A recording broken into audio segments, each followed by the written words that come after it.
कोई भी नया छात्र बैठा है तो प्लीज़ क्लास में मत बैठिएगा। ये एडवांस क्लास है। ठीक है, आप इस बैच के हैं लास्ट रो में? हाँ, आप इसी बैच के हैं? पहले दिखे नहीं। पहला ये हुआ। दूसरा ये है कि शायद क्लास ज़्यादा ना ले पाऊँ, तो कल ऑप्शनल की क्लास भी बीच में बंद करनी पड़ी। अभी तो थोड़ा सा दांत में दर्द है, फिर वो बढ़ के जीवा तक आता है और सब वो हो जाता है। तो जितना होगा वो चलेंगे। दूसरा, ऐसे पूरी पृथ्वी को मेरे पास रख दिया गया है। अब ऑनलाइन छात्र good morning, audio video confirm करेंगे। आपको यूट्यूब पर केजीएस के चैनल पर बहुत से लोगों को फाउंडेशन कोर्स में मैंने जगह जगह पर टाइम जोन के बारे में बताया है। बताया कि नहीं बताया? आप ये जो है ग्रीनविच रेखा से कितने देशांतर दूर हैं, उसके हिसाब से आपके समय का निर्धारण होता है। 15 डिग्री को 1 घंटा माना जाता है और हर देश, मान लीजिए जैसे भारत है, भारत ने 5.5 घंटा रखा और फिर हमने एक मानक वो ले लिया। ये बहुत ही आसान सी चीज है। इसको कठिनाई बताने वाला छात्र की जिसको ये नहीं समझ में आ रहा कि 15 डिग्री इज इक्वल टू 1 घंटा, वो यूपीएससी के लिए तैयारी के लिए सीरियस नहीं है। क्या आप ये मानते हैं? भाई 15 डिग्री में सूर्य चलता है 1 घंटा, और अगर आप सूर्य से 30 डिग्री इस तरफ हैं, पहले हैं, तो 2 घंटा पहले सूर्योदय हो जाएगा। इधर है तो 2 घंटा बाद में हो जाएगा। तो ऐसे छात्र को क्लास का समय देना कोई उचित है? नहीं उचित है। तो पहली बात, ये जो लिख देते हैं मैसेज, सोच के लिखें। क्लास का समय कीमती है। शिक्षक के पास भी बहुत से काम है, आप लोगों के पास भी काम है। ये जो समय है ये हमारी क्लासेस को बाधित करता है। दूसरी चीज, एक देश है श्रीलंका। श्रीलंका मान लीजिए कि 15 का 5 से गुणा करते, 15 पंजे 75। मान लीजिए श्रीलंका इस रेखा से 75 डिग्री पूर्व में है, तो यानी 5 घंटे आगे हो गया। आगे हो गया कि नहीं? तो श्रीलंका ने अपना मानक समय क्या ले लिया? 5 घंटे। तो श्रीलंका का समय जब भी पता करना हो तो जीएमटी आपको पता होगा, तो उसमें 5 घंटे आप ऐड कर लेंगे। ठीक है। अब आता है रूस। अब आता है रूस। रूस को जब अपना वो मानक तय करना था, तो रूस ने पाया कि मेरा क्षेत्रीय फैलाव इतना ज्यादा है कि मेरे देश की देशांतरीय स्थिति में, जैसे भारत की देशांतरीय स्थिति 30 डिग्री की थी ना, तो इसमें 1 2 3 4 5 15 चौक 60 तो इसी में आ रहे हैं, 5 6 7। तो उसने कहा अगर मैं एक रखूंगा तो बाकी स्थानों को न्याय नहीं होगा।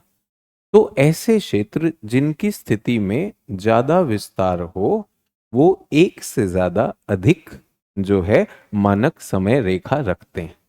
ये कठिन है या आसान है जो बात आपको बताई? श्रीलंका छोटू सा है, श्रीलंका ने 5 रख लिया। अब ये ग्रीनविच है, ग्रीनविच से थोड़ा सा पूर्व में रशिया शुरू होता है, क्योंकि ब्रिटेन से तो रशिया पूर्व में ही है ना।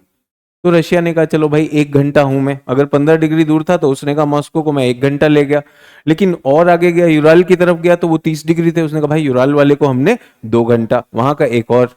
तो एक हिस्से को कर दिया UTC+1। यूटीसी होता है GMT+1, दूसरे को GMT+2, तीसरे को GMT+3, ऐसे 15 के जितने भी वो आए उसने ले लिया। डन है।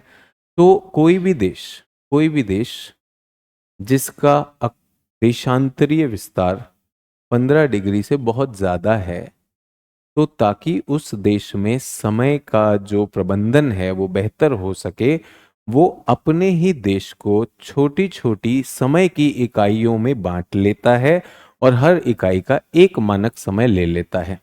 अब ये कठिन है या आसान? आसान है।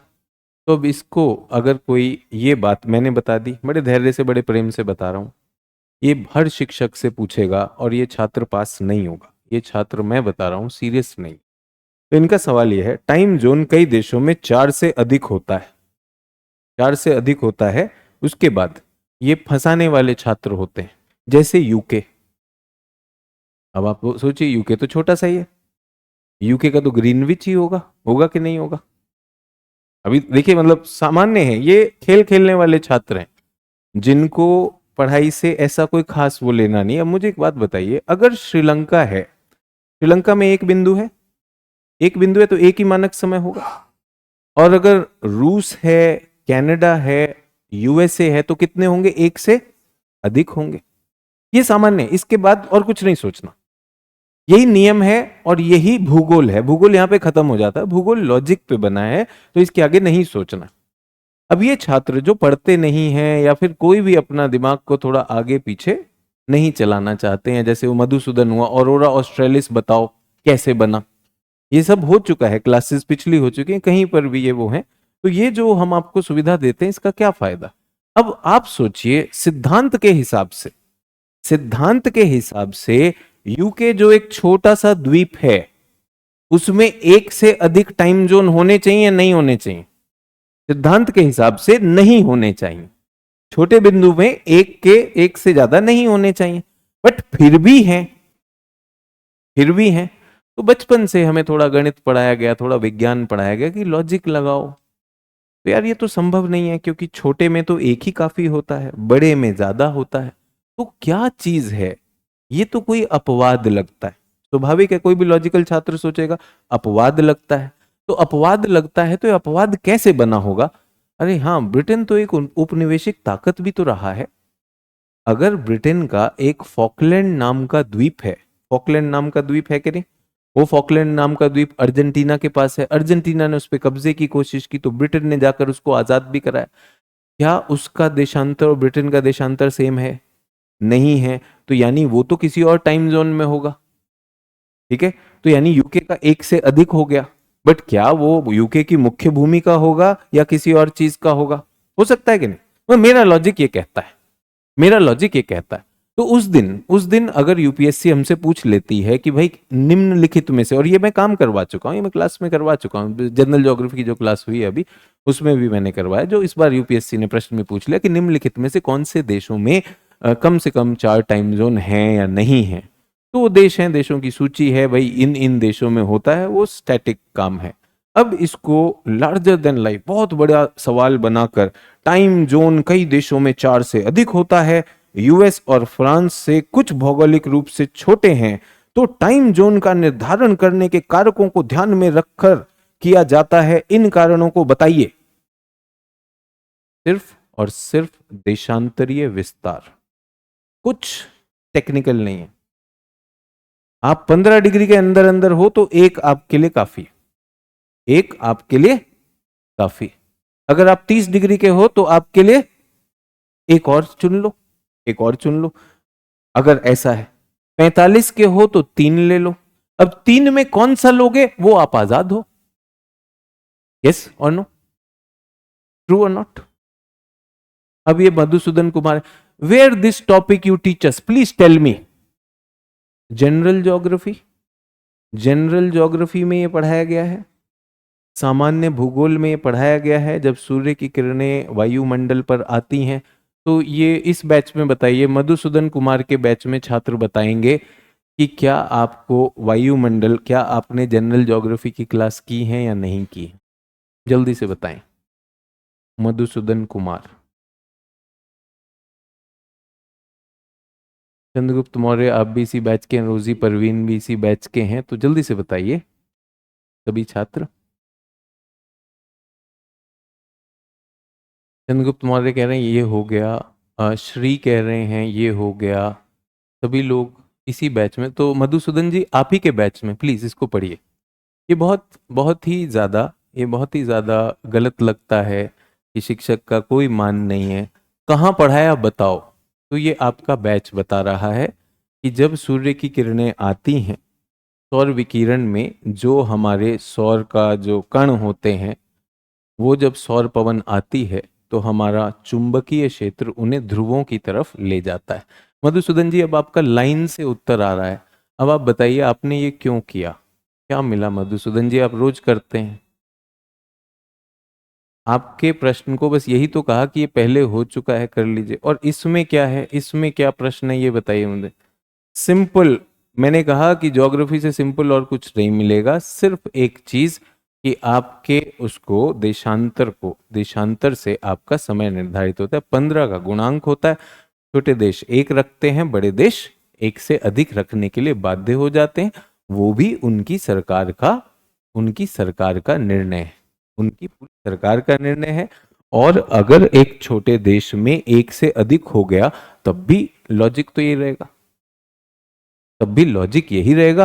अब वो अपवाद हुआ तो क्यों हुआ कि उनके बाहर उपनिवेश, ऐसे ही फ्रांस के, आपको याद है फ्रेंच गियाना, वो तो दक्षिण अमेरिका में है ना। अब मधुसूदन कुमार कह रहे हैं I miss this, sorry sir, तो मधुसूदन कुमार आपके लिए तो सॉरी हो गया। बट जब आपने टीचर को कहा, टीचर जो इतने बच्चों को पढ़ा रहा है, तो आप तो सीधा यही कर रहे हैं ना कि भाई आरोप ही लगा रहे हैं, ये कब पढ़ाया जरा बताओ तो तब तक तो आप सही थे, तब तक तो आप सही थे। तो ये चैट क्यों वो करा जाए, ये चैट को क्यों पढ़ा जाए, आप ये बताएं मधुसूदन जी। आप जो म्यूचुअल रिस्पेक्ट की बात है, जब आप शिक्षक के किसी चीज का मान ही नहीं रखते, उसके बाद आपको यह है कि जो बोलोगे शिक्षक वो करेगा, तो अधिकांश शिक्षक तो पढ़ ही नहीं रहे हैं। मैं तो कह रहा हूं, मैं तो ये डाउट भी एंटरटेन करता हूं, छात्र ऑफलाइन में देगा ऑनलाइन में देगा, बट साथ ही साथ में आमंत्रित कर रहा हूं कि इतनी सरल और सहज चीज को अगर हम लार्जर देन लाइफ बनाने लगे, तो पहला तो मुझे बताइए कभी आपका सिलेबस खुद से खत्म होगा क्या। ये तो बहुत, और इसीलिए मैंने कहा ये बहुत अच्छे से हमारी केजीएस के ही यूट्यूब चैनल पर इस पर बहुत से शिक्षकों ने वीडियो डाला हुआ है। मैंने अपनी क्लास में इसके बारे में बताया, आपके सामने फिर से दोहरा दिया। और रोज हमें इस तरह से मधुसूदन और इस तरह के छात्र मिलेंगे जो जो जो मन कहेंगे वो लिख सकते हैं। तो क्या हम एक जेंटलमैन्स प्रॉमिस की तरह से, ठीक है, एक पूरे आपसी मान के साथ क्या हम चैट का प्रयोग कर सकते हैं। मैं आपको सच बता रहा हूं, नेवी में अफसर रहा हूं, तो उस चीज में एक जेंटलमैन्स प्रॉमिस होती है, जिसको हम नहीं तोड़ते, ओछापन नहीं करते हैं भाई। और जब आप इतना ज्यादा ओछापन कर देंगे तो क्या मान रह जाएगा, क्या मर्यादा रह जाएगी शिक्षक की और छात्र की। और क्या ये चैट ओछापन के लिए है, उसी ओछेपन को रोकने के लिए फिर कहना पड़ता है कि भाई ये क्या कर रहे हो, क्या कर रहे हो। तो इतना तो जेंटलमैन्स प्रॉमिस रखो, पहले दिन से कहा कि भाई शिक्षक का और छात्र का 100% का पार्टनरशिप है, आप अपनी तरफ से करेंगे, हम करेंगे। इसको एक बार किताब से देखे तो होते, किताब से भी समझ आएगा, शिक्षक से भी समझ आएगा, सबसे समझ आएगा, लेकिन नहीं। तो हम ये कह रहे हैं पढ़ाने से पहले पहले मधुसूदन का जवाब दो, और ना दो तो कह रहा है कब पढ़ाए हो ये बता दो जरा। सोचिए, ये तो मान है, ये तो मतलब हमारे मूल्य हैं, और हम बात बड़ी करते हैं। मधुसूदन जी धन्यवाद ये करने के लिए।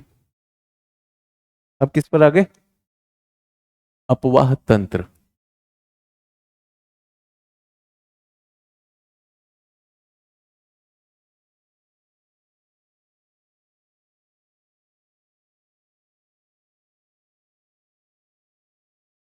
ये अभिषेक पाल को ब्लॉक कर दो, अभिषेक पाल, ठीक है।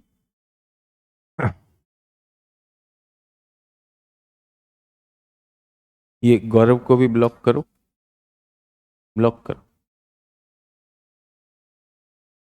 जितने भी हैं ये।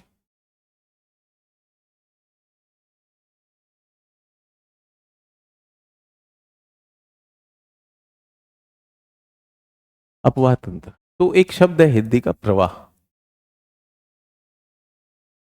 प्रवाह का मतलब अंग्रेजी में फ्लो। तो जो वर्षा हो रही है, जो वर्षा हो रही है, पानी जो गिरता है सतह पर, तो वो चलना शुरू करेगा, उसका क्या होगा, प्रवाह होगा। अब जब वो पानी चलेगा, जब वो पानी चलेगा तो कोई दिशा पकड़ेगा। वो दिशा कैसे निर्धारित होती है, वो दिशा कैसे निर्धारित होती है, ढाल से, ठीक है। निश्चित ढाल होगी और उस पर वो बहने लगेगा। अब जब वो बहता है तो जरूरी नहीं है कि पानी बहुत सारा हो और एक बाढ़ के पानी की तरह बहे। पानी की बूंदें कुछ जगह मिलेंगी और वो जो है एक दिशा में बहना शुरू करेंगी।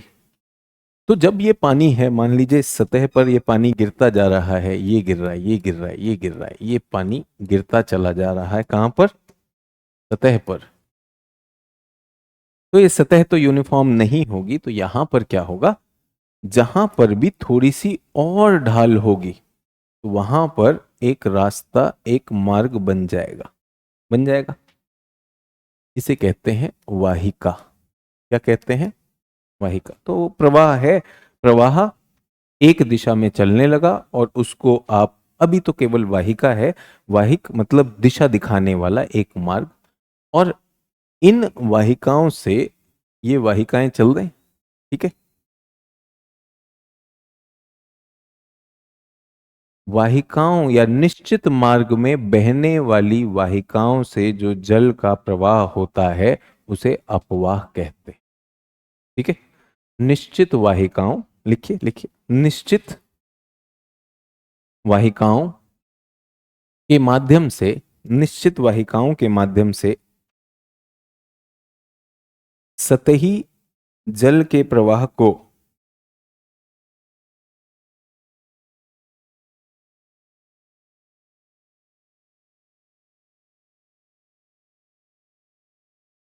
अपवाह कहते हैं।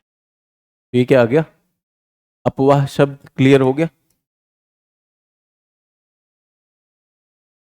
ये शब्द क्लियर हो गया, अपवाह तंत्र, ठीक है।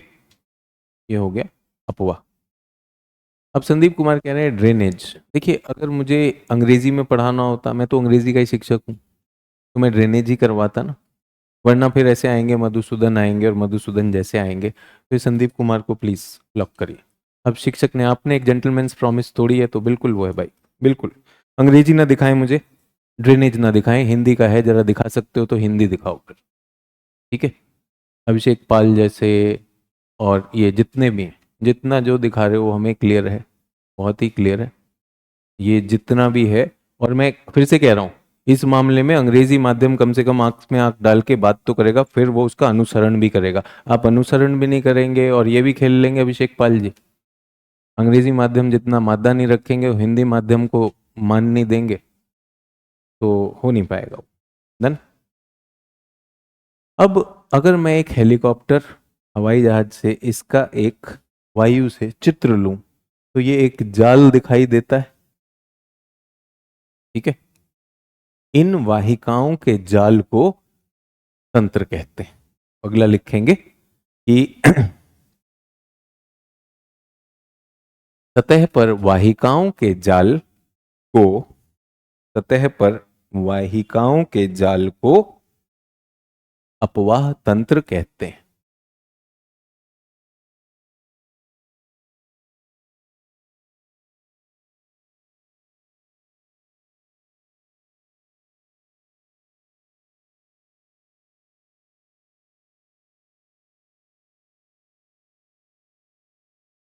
वाहिकाओं का जाल क्या कहलाता है? अपवाह तंत्र कहलाता है। और ये आपकी भाषा में आना चाहिए, प्रवाह, अपवाह, और ये इसमें अंग्रेजी नहीं चाहिए। फिर से कह रहा हूं, हिंदी में अगर रिजल्ट लाना चाहते हो तो इतनी ईमानदारी रख लो, और बाकी जो है उसको हम वो करें, ठीक है। सतह पर वाहिकाओं के जाल को अपवाह तंत्र कहते हैं। विवेक कन्नौजिया, हटाओ इसको। जब शिक्षक ने कहा तो तुम्हारे पास ये टाइम करने की फुर्सत है, तुम्हें यही लिखने की फुर्सत है, इसका मतलब तुम सीरियस नहीं हो। जो भी अब लिखेगा, जो भी फालतू लिख रहा है, इसका मतलब वो इस समय वो नहीं है। आपने जेंटलमैन्स प्रॉमिस तोड़ा है, बिल्कुल मैं कह रहा हूं, इसमें मैं प्रॉमिस टूटने के बाद, टूटने के बाद बिल्कुल उसका बिल्कुल उसी तरह से जवाब दिया जाएगा। अपवाह हो गए, अपवाह तंत्र भी हो गए, दो हो गए। अब इसको छोड़ देते हैं, ये तो हमारा हुआ। अब नदी पर आते हैं, नदी पर आते हैं। यही जो वाहिका है, वाहिका के लिए और क्या शब्द आ सकता है? जलधारा भी आ सकता है, सरिता या नदी भी आ सकता है, ठीक है। तो अगर ये शब्द आ गए तो बेकार में फालतू में न्यूटन मत बन के दिखाना कि इसका मतलब बताओ, उसका मतलब, जैसे ही लिखोगे वहीं पे वादा टूटा और एकदम डिलीट है। अब ये वाला खेल खेलेंगे आप तो बिल्कुल, हमें भी वो खेलना आता है। इतने तो वर्ष हो गए यार, इतने तो वर्ष हो गए नन्ना मुन्ना करके। आप जो मजाक कर रहे हैं सिविल सेवा के नाम का, जो आप टाइम इधर उधर लगा रहे हैं ये कह के कि मैं सिविल सेवा की तैयारी कर रहा हूँ, वो आप सच्चाई में नहीं कर रहे हैं। अफवाह हो गया, अफवाह तंत्र भी हो गया। अब जो है ये क्या है, ये एक पहाड़, यहां पर भी एक पहाड़ है, इसमें वर्षा हो रही है, इसमें वर्षा हो रही है, तो वर्षा से क्या होगा, पानी बनेगा, पानी बनेगा। ठीक है, पानी बना तो पानी बहना शुरू करेगा, उसको हम क्या कहेंगे, वाहिका कहेंगे। ठीक है, तो यहां से इस ढाल पर ये एक वाहिका है, इस वाहिका में छोटी छोटी और वाहिकाएं भी मिल सकती हैं। तो ये क्या कहलाए, ये तंत्र कहलाए, अपवाह तंत्र भी कहलाए कि नहीं कहलाए। तो वाहिका में जो बड़े वाली, जो केंद्र वाली होती है वो क्या होती है, मुख्य नदी। इसे क्या कहेंगे, मुख्य नदी। और ये जो छुटकू छुटकू है इनको क्या कहेंगे, सहायक नदी। मुख्य नदी और सहायक नदी। ठीक है, अब ये भी यहां पर भी है, इन दोनों में अंतर क्या है। एक नदी ने एक पहाड़ की ढाल का जल जो है प्रवाहित किया, दूसरी नदी ने दूसरी नदी ने दूसरा जल प्रवाहित किया। ठीक है, तो क्या मैं कह सकता हूं कि एक नदी और उसकी सहायक नदियां निश्चित क्षेत्र को अपवाहित करते हैं। इसको, इस क्षेत्र को, हरे क्षेत्र को, इस क्षेत्र का यहां से पानी आ रहा है इस तरफ, तो इसे क्या कहेंगे, अपवाह द्रोणी, ड्रेनेज बेसिन। ठीक है, अपवाह द्रोणी, तो ये हरे रंग की अपवाह द्रोणी दिखाई दे रही है, और ये नीले रंग की अपवाह द्रोणी है। नीले रंग की क्या है, अपवाह द्रोणी।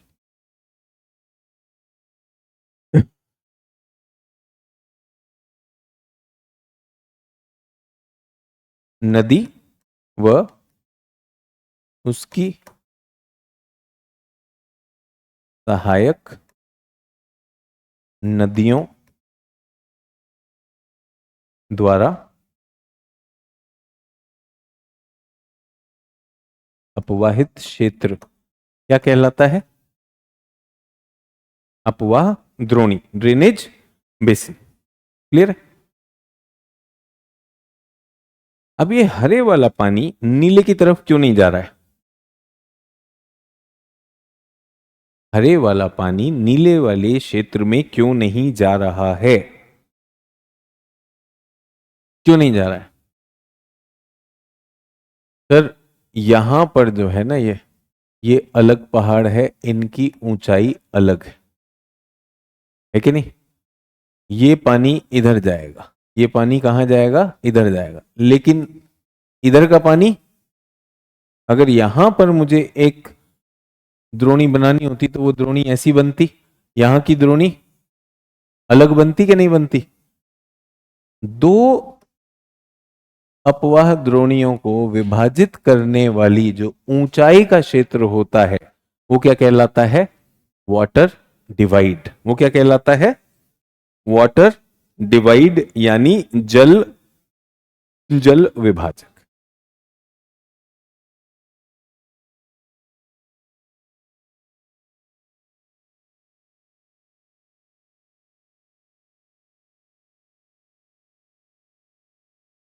दो द्रोणियों को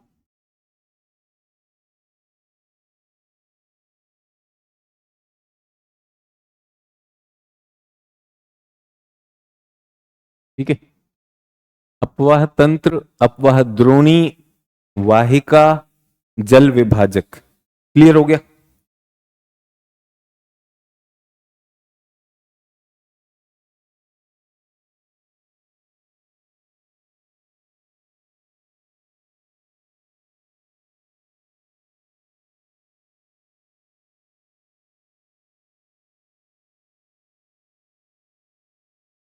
डन, हटा दूं इसे?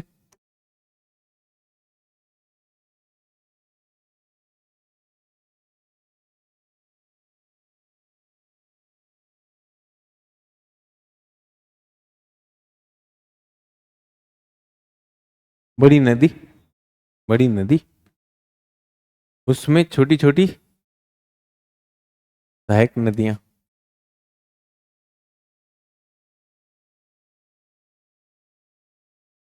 पानी कहां से ग्रहण कर रही हैं? इस क्षेत्र से।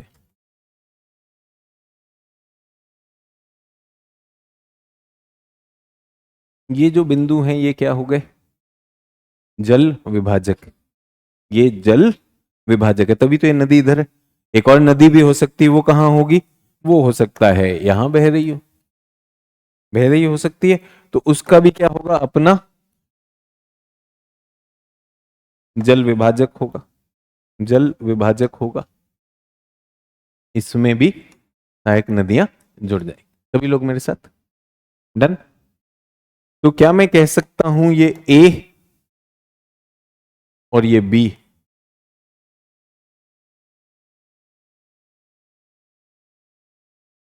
ए का ड्रेनेज बेसिन ये है, ए का ये पूरा का पूरा ड्रेनेज बेसिन आएगा। तो अपवाह द्रोणी, अपवाह द्रोणी की सीमा क्या है? उसके बाहर का जल विभाजक, उसके बाहर का ये जल विभाजक। जितना भी पानी, जितना भी पानी इस जल विभाजक क्षेत्र के अंदर अंदर गिरेगा, वो पानी कहां जाएगा अंततः? अंततः यहां पर जाएगा। एक संकरी निकासी है, ठीक है? जो भी पानी जहां भी जाएगा, इस नदी को पानी कहां से मिल रहा है? इस जल विभाजक के अंदर अंदर का क्षेत्र, उसको क्या कहा जाता है? जल ग्रहण क्षेत्र। जल ग्रहण क्षेत्र किसके बीच में है? इस जल विभाजक के अंदर अंदर जो है वो क्या है? जल ग्रहण क्षेत्र है। इसे कहते हैं कैचमेंट एरिया। वो क्षेत्र जहां से नदी अपना जल ग्रहण करेगी।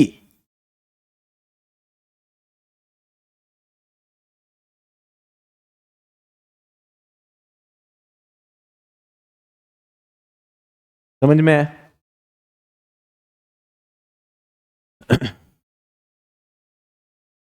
जल विभाजक हो गया, अपवाह द्रोणी हो गया। एक ए की अपवाह द्रोणी है, बी की अपवाह द्रोणी है। द्रोणी की सीमा कौन निर्धारित करता है? जल विभाजक निर्धारित करता है। अब मेरा प्रश्न आपसे यह है, सभी लोग ध्यान दीजिएगा, ये एक नदी है, इसका भी तो अपना कैचमेंट एरिया होगा या नहीं होगा? होगा या नहीं होगा? तो क्या मैं ये कह सकता हूं, क्या मैं ये कह सकता हूं एक नदी की अपवाह द्रोणी के अंदर छोटी छोटी नदियों की भी अपवाह द्रोणी होंगी? होंगी या नहीं होंगी? इन्हें अपवाह द्रोणी नहीं कहा जाता, इन्हें जल संभर कहते हैं, वाटर शेड। ये क्या है? Drainage basin. ड्रेनेज बेसिन और वाटरशेड बेसिन में अंतर क्या है? बड़े वाले तंत्र को ड्रेनेज बेसिन कहते हैं। बड़ी नदी जिस जल को ग्रहण करती है वो है।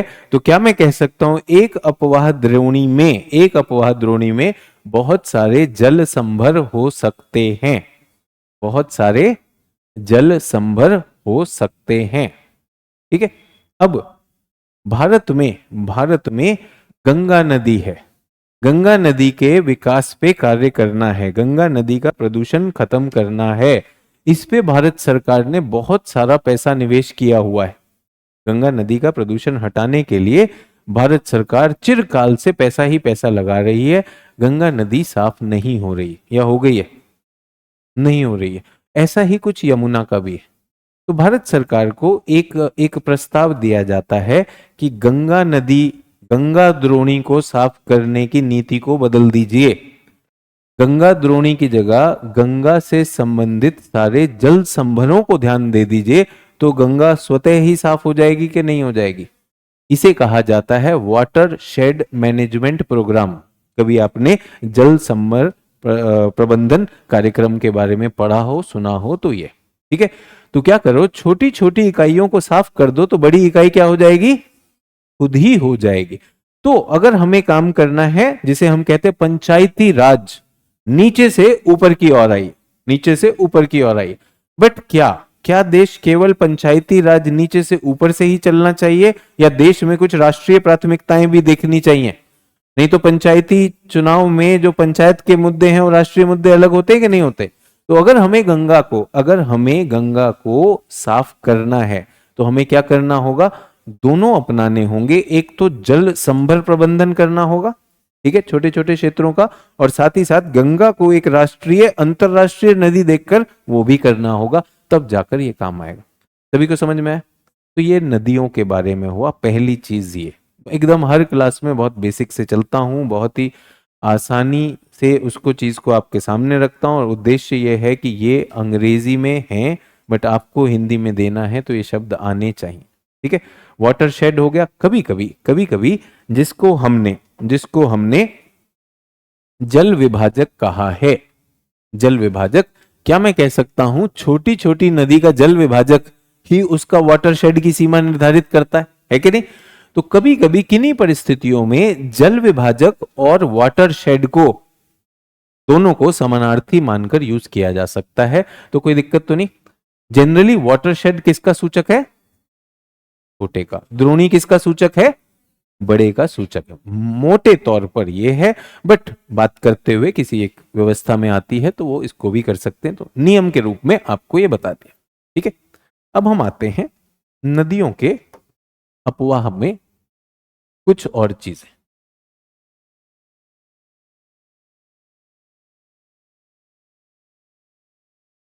प्रारूप, प्रारूप मतलब पैटर्न।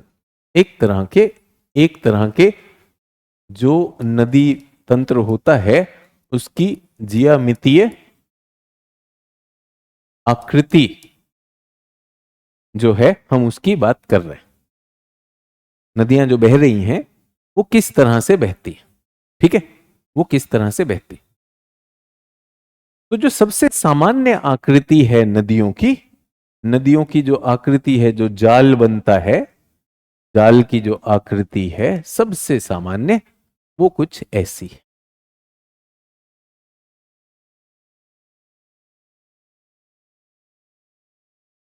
ठीक है। ये सबसे कॉमन है, ये सबसे कॉमन है। नदी का प्रवाह हो रहा है, जाल बना, ऐसा जाल बना। अक्सर आपने देखा होगा कि पेड़ों की जड़ें ऐसी होती हैं, ठीक है। तो इस प्रारूप का नाम क्या है? डेंड्राइटिक या वृक्षीय या वृक्षाकार।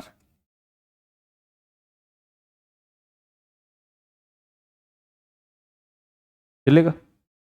और सबसे सामान्य है, तो नदियों को इस तरह से विभाजित आप देखेंगे तो वृक्षाकार आपको मिल जाएगा। नदी अपने मुहाने के पास वृक्षाकार हो जाती कि नहीं हो जाती? नदी क्यों बंटने लगती है? वो अपवाहिकाओं में चली जाती है। तो जो हमने कहा सहायक नदियां क्या होती हैं? वो जुड़ जाती हैं नदी से, लेकिन जब नदी अपने मुहाने के पास जाती है तो वो वितरिकाएं कहलाती हैं। क्या कहलाती हैं? वितरिकाएं। अंग्रेजी में नदियों को जुड़ने वाली सहायक नदियों को डिस्ट्रीब्यूटरी कहते हैं, और उसको ट्रिब्यूटरी कहते हैं, और जो बच जाती है उसको डिस्ट्रीब्यूटरी कहते हैं, ठीक है। यहां तक आ गया। अब कभी कभी तट पर, जो हमने भारत के पश्चिमी तट पर देखा है, ये हमने ऐसा देखा, और नर्मदा और तापी यूं चली आई सीधी रेखा में, नर्मदा और तापी, ये तो हमारी सबसे सामान्य है, किसी भी डेल्टा में आपको मिल जाती है। नर्मदा और तापी की जब हम बात करते हैं सीधी चली आती हैं, तो ये क्या है, इसको कहते हैं समानांतर यानी पैरेलल। इसको क्या कहा, डेंड्राइटिक। ये सबसे सबसे अधिक मात्रा में पाया जाने वाला ये प्रकार।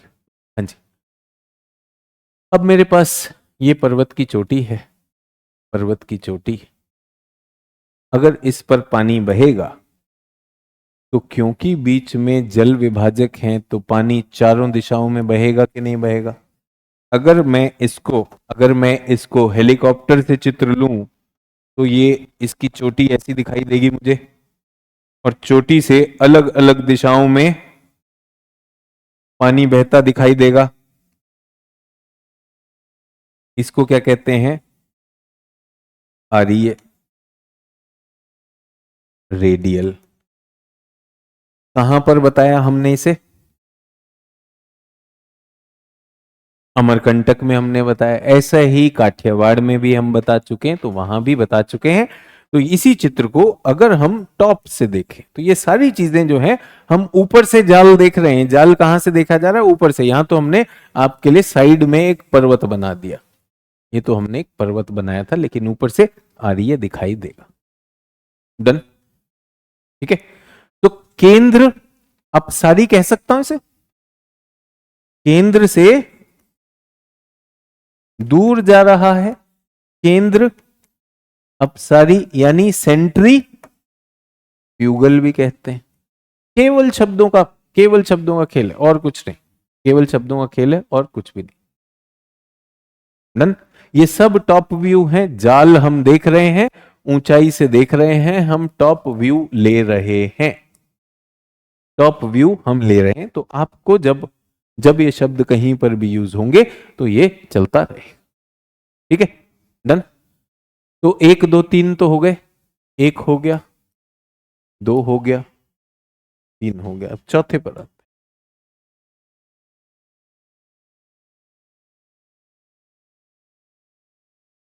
मान लीजिए एक कटोरा नुमा धंसाव का क्षेत्र है। जैसे कि मैंने आपसे कहा कि हमारे छत्तीसगढ़ जो है एक इस तरह का धंसा हुआ क्षेत्र है, छत्तीसगढ़ की जो घाटी है वो कटोरा नुमा है। अब इसमें वर्षा होगी, इस कटोरे में कहीं से भी पानी जाएगा, तो अगर यहां वर्षा हुई तो वो इस तरफ को बह के जाना चाहेगा, यहां वर्षा हुई तो वो इस तरफ, इस पर वर्षा हुई तो ये ऐसे, और यहां वर्षा हुई तो ये ऐसे, ये सब नीचे ही आना चाहेंगे कि नहीं।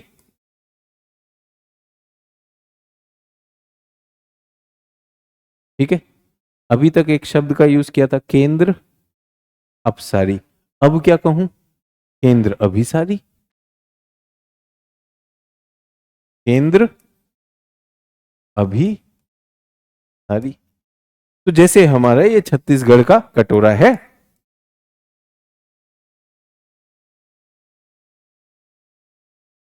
इसी में महानदी है, बस्तर से उठेगी और उत्तर की तरफ बह जाती है, कटोरे की तली में जाने की कोशिश करेगी, उसे क्या कहेंगे, केंद्र अभिसारी।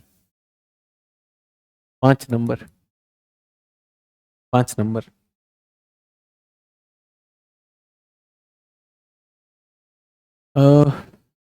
नदी है,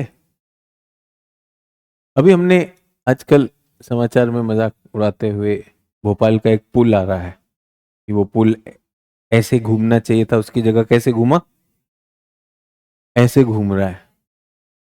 ये सामान्यतः नहीं होता, प्रकृति क्या करती है, सबसे छोटा डिस्टेंस लेती है।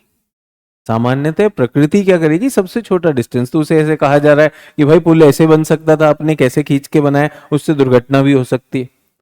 तो ये सामान्य नहीं है, असामान्य है, एक विसंगति है, जो एक गलती दिखाई देती है कि शायद किसी ने ध्यान नहीं दिया होगा।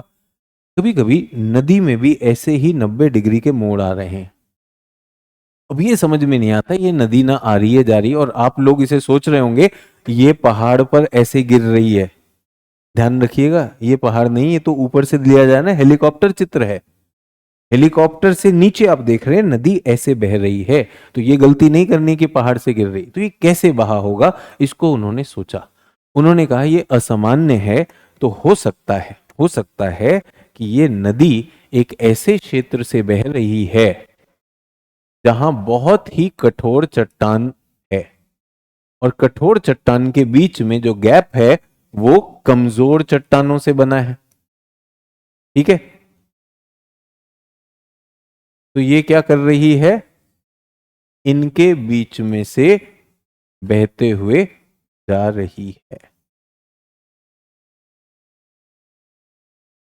तो ये क्या है, रेक्टेंगल है, क्या है ये, रेक्टेंगल। ठीक है, तो इसे क्या कहेंगे, रेक्टेंगुलर ड्रेनेज। तो ये इस तरह का सीढ़ी नुमा कह दूं इसको, सीढ़ी नुमा भी नहीं कहेंगे इसे, रेक्टेंगल।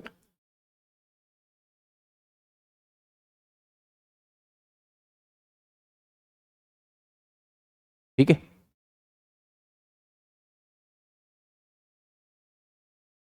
इसको क्या, ये किससे क्या हमें पता चलता है इसके बारे में, इसके बारे में यह है कि यहाँ की जो जो भूगर्भिक भूगर्भिक संरचना है वो ऐसी है जो इसको कंट्रोल कर रही है।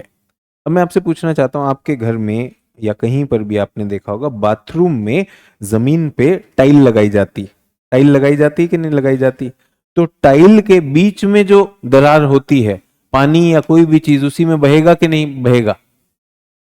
ठीक है, सर एनसीईआरटी में डायग्राम ठीक से नहीं दिए होते, अब आपका समझ में आया है, ये सब लिखने की कोई ज़रूरत नहीं है, बिल्कुल आपको वो हटा देंगे, कोई भी जो भी मैं बता रहा हूं उसको लिखने की ज़रूरत नहीं है। ठीक है, कोई बच्चा जो मैंने ना अभी किया हो, कोई सा बच्चा है जो आपने पढ़ा हो,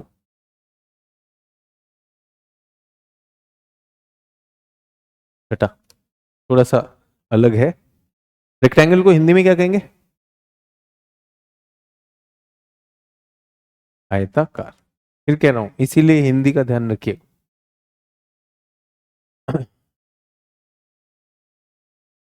एक नदी ऐसे जा रही है, एक नदी ऐसे जा रही, ठीक है, एक नदी ऐसे जा रही, एक नदी ऐसे जा रही, और इसमें कोई कह रहा है इसे जालीदार, ये जालीदार नहीं है, ये आयताकार है। ये नदी ऐसे जुड़ रही है,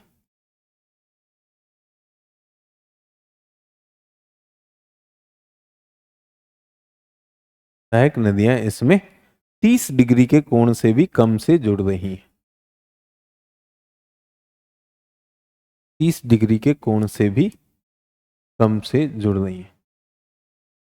आयताकार में क्या कोण था, आयताकार में 90 डिग्री का कोण था, आयताकार में 90 डिग्री का कोण था। ठीक है, लेकिन इसमें क्या है, 30 डिग्री से कम का कोण है, कम का कोण है, इसे क्या कहते हैं, ट्रेलिस, इसे जालीदार कहा जाता है।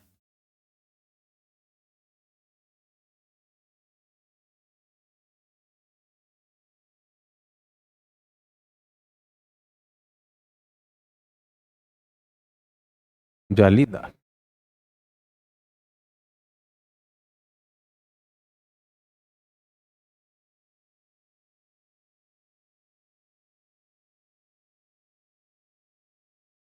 ये बना कैसे होगा, नदियां ऐसे क्यों बह रही हैं, नदियां ऐसे क्यों बह रही हैं, सोच के देखिए, बताता हूं।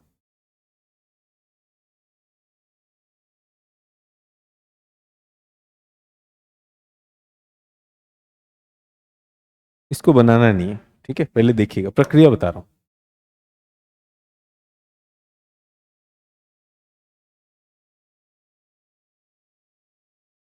नदी बह रही है, एक नदी इसमें बह रही है, एक नदी इसमें बह रही, नदी नीचे काटेगी, नदी नीचे अवसादों को हटाती चली जाएगी, हटाती चली जाएगी, अब इसके नीचे जो वो है,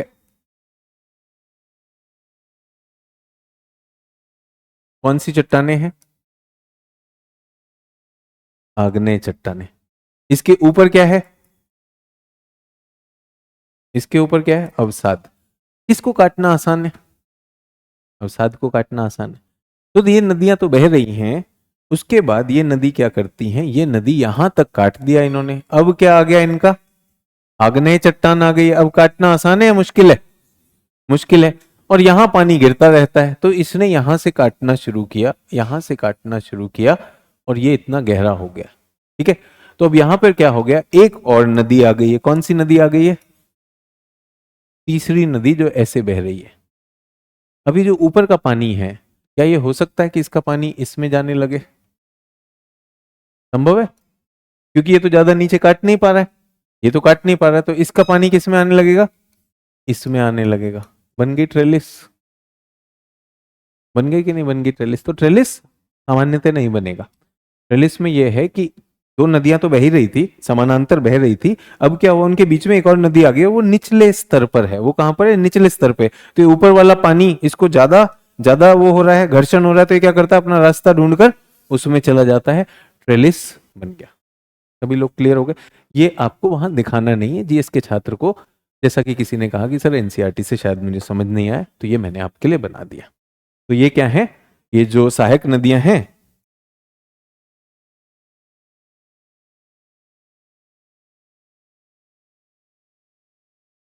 30 डिग्री से कम कोण पर मुख्य नदी से जुड़ती। सभी लोग मेरे साथ?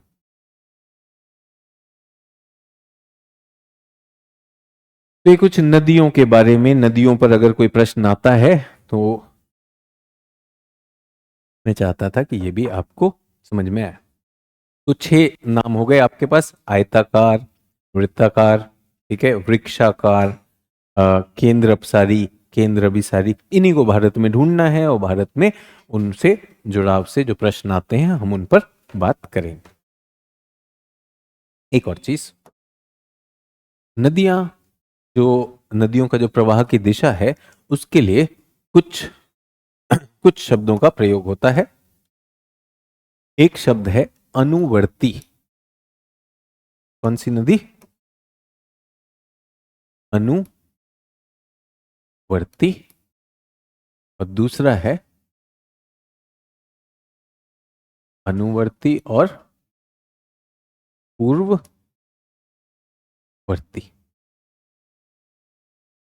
अनुवर्ती नदी, सामान्यतः सारी नदियां क्या होती हैं? अनुवर्ती। अनुवर्ती बताता हूं, अंग्रेजी में इसको कहते हैं कॉन्सिक्वेंट।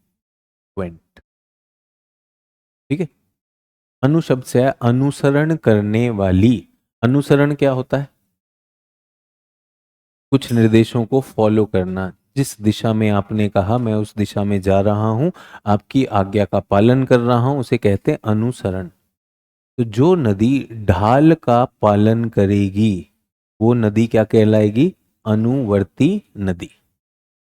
जो नदी ढाल का पालन करेगी, तो ये हमारे पास पर्वत है, ठीक है, ये हमारे पास मैदान है, इधर भी मैदान और इधर भी मैदान। नदी ए पर्वतों से मैदान की तरफ जा रही है। नदी ए किसका उदाहरण हुआ? अनुवर्ती नदी। अनुवर्ती नदी मतलब ढाल का अनुसरण करने वाली।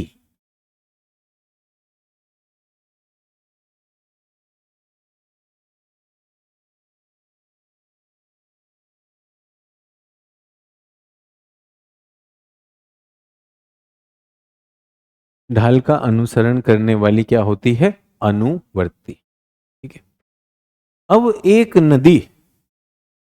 नदी मैदान से बहकर पर्वत की ओर आई और पर्वत को काट कर पर्वत के पीछे से आई और पर्वत को काटकर यहां पर निकल आई। ये गड़बड़ है कुछ, ये एक अपवाद है। अपवाद है कि नहीं है? ये तो सब पर्वत से दूर जानी चाहिए थी ना, ये मैदान से पर्वत की तरफ कैसे आ रही है? जो मैदान से पर्वत की तरफ आई उसमें कुछ गड़बड़ है, कोई अपवाद है, ये कैसे आई? तो जब इसका अध्ययन किया गया तो ये पाया गया कि ये नदी पहले ही चिरकाल से इस दिशा में प्रवाहित हो रही थी अपनी ढाल के हिसाब से। कैसे? ये नदी अनुवर्ती नदी हुआ करती थी, ये नदी अपनी ढाल पे बह रही थी, इसके मार्ग में पर्वतों का उत्थान हो गया, पर्वतों का उत्थान हो गया, तो स्वाभाविक है कि ढाल बदल रही थी, ढाल बदल रही थी, लेकिन पर्वतों का उत्थान इतना धीमी गति पे हुआ कि नदी ने उस समय में जो बढ़ी हुई ढाल थी उसको काट दिया और अपनी जो दिशा थी उसको, मार्ग को यथावत बनाए रखा। ऐसी नदी को क्या कहेंगे? पूर्ववर्ती, एंटीसीडेंट।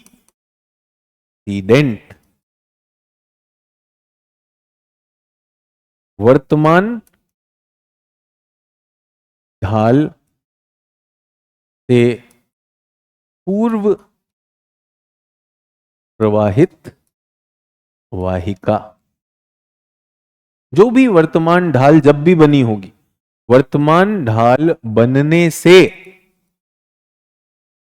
पूर्व प्रवाहित वाहिका क्या कहलाती है? पूर्ववर्ती। तो जब हम पाते हैं सिंधु नदी तिब्बत से हिमालय को पार करके भारत के पास आएगी तो हिमालय को क्यों काटेगी? पूर्ववर्ती नदी है। ठीक है, ब्रह्मपुत्र नदी ऊपर बहती है तो वो क्यों काटेगी? क्योंकि वो पूर्ववर्ती नदी है। सभी लोग क्लियर? डन?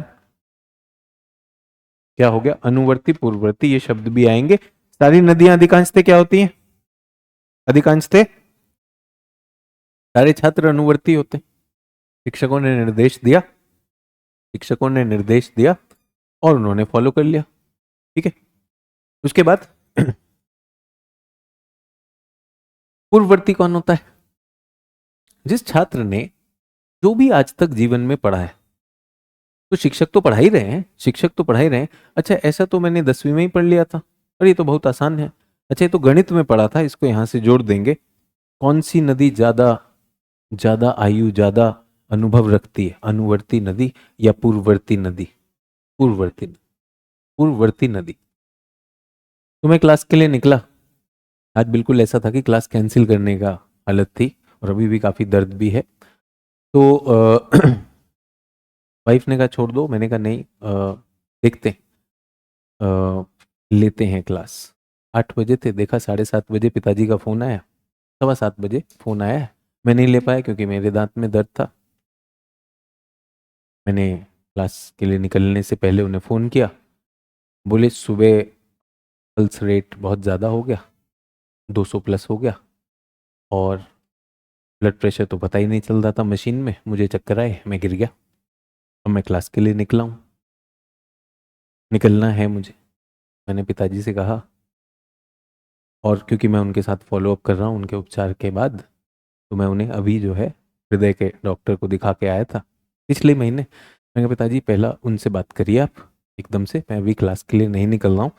वैसे तो मैं क्लास कैंसिल करने वाला था अपने कारणों से, बट अगर कुछ हुआ तो मैं कैंसिल कर दूंगा। तो उन्होंने उनसे बात की, तो उन्होंने कहा कि आप अस्पताल के इमरजेंसी में ईसीजी करवाइए। तो मैंने पिताजी से कहा अस्पताल का इमरजेंसी ईसीजी चलिए कराएं।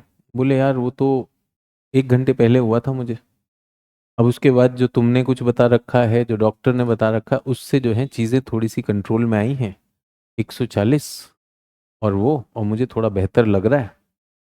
लेकिन मुझे पता है वो तभी उसी समय का अगर डॉक्टर के पास जाएगा तभी वो निर्णय ले सकता है। तो मैंने कहा मैं आ जाऊं? तो उन्होंने कहा नहीं तुम क्लास जा ही रहे हो, तुम जाओ, ईसीजी अब नहीं करवाते क्योंकि मैं बेटर हो रहा हूँ। तो मैंने कहा पिताजी एक बात बताइए, जब वो घटना हुई आपके साथ, उनके साथ अक्सर ऐसा हो रहा है, पिछले 6 महीने में 2 बार हो चुका है, आज तीसरी बार था। मैंने कहा पिछले 6 महीने में आपके साथ तीसरी बार हुआ है, और डॉक्टर तभी समझ सकता है जब आपको वो होगा और आप उसी टाइम ईसीजी करवाइए। ये कितना संभव है आप मुझे बताइए। पेशेंट है, पेशेंट की हालत कैसी है, पेशेंट को चक्कर आ रहे हैं, सब कुछ आ रहा है, उसका हार्ट बीट बढ़ गई है और मैं पास में नहीं हूँ। मैं भी उनसे कुछ 15-20 मिनट दूर रहता हूँ, बट वो फ़ोन नहीं उठा पाया क्योंकि मेरा अपना ही होता।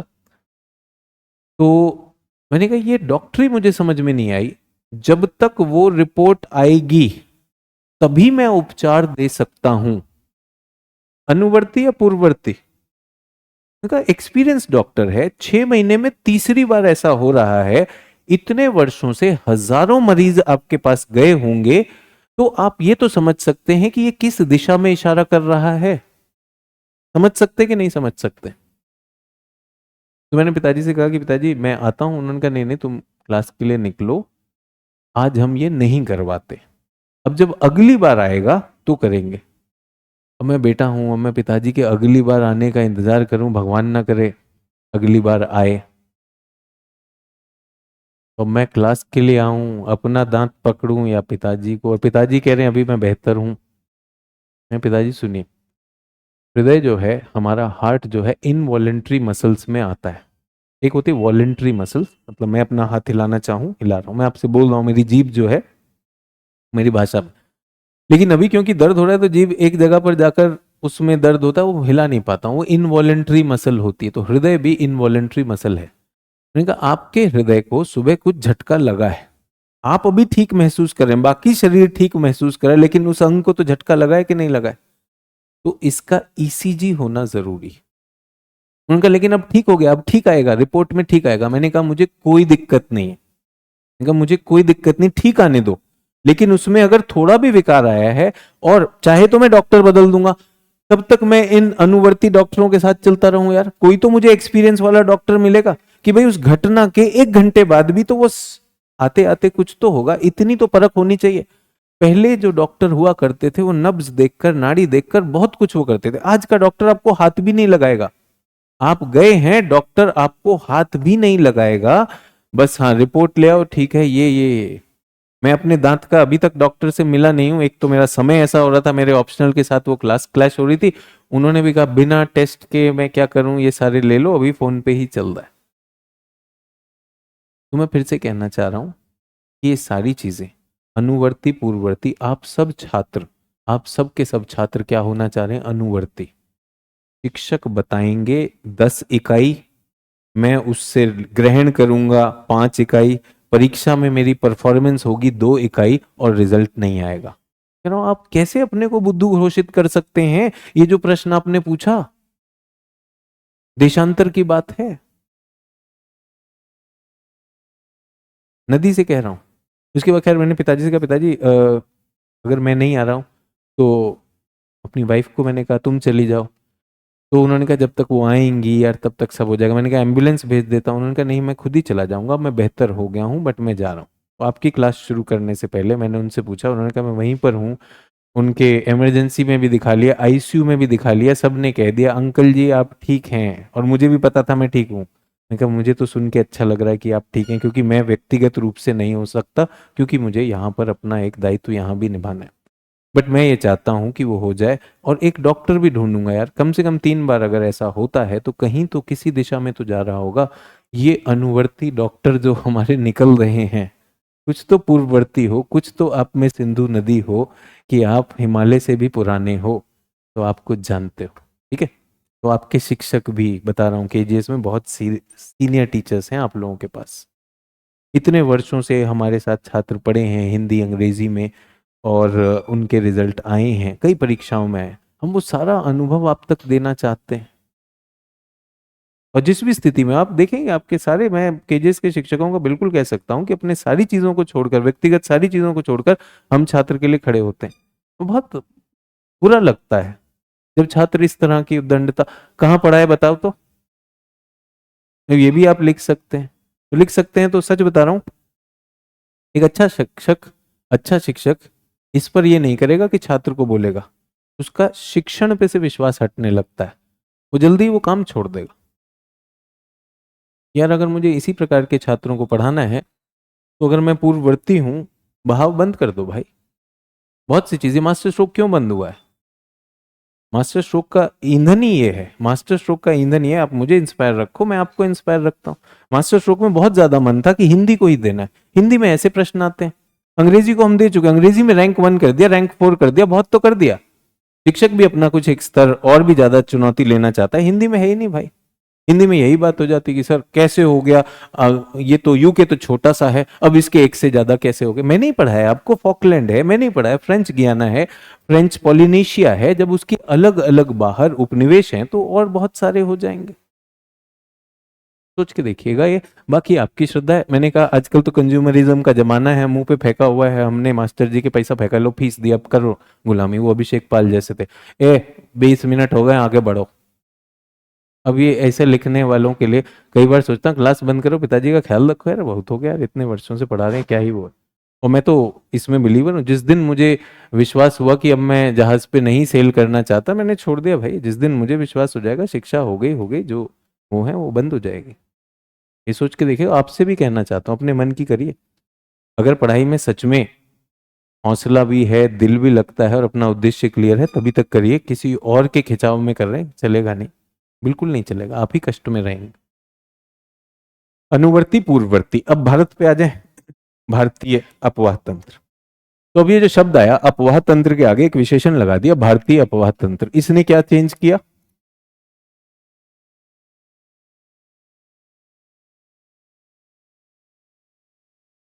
अपवाह हमें पता है, पानी का प्रवाह। तंत्र मतलब जाल, किसका जाल? भारत का जाल, भारत में नदियों के प्रवाह का जाल। ये पढ़ना बस। नदियों के प्रवाह के जाल में जो छात्रों की एक प्रवृत्ति रहती है कि नदी कौन सी, नदी का नाम कौन सा है, नदी का कहां से शुरू हो रही है, कहां पे खत्म हो रही है, किसकी लंबाई कितनी है, ये है, ये किताब में भी दिया हुआ है।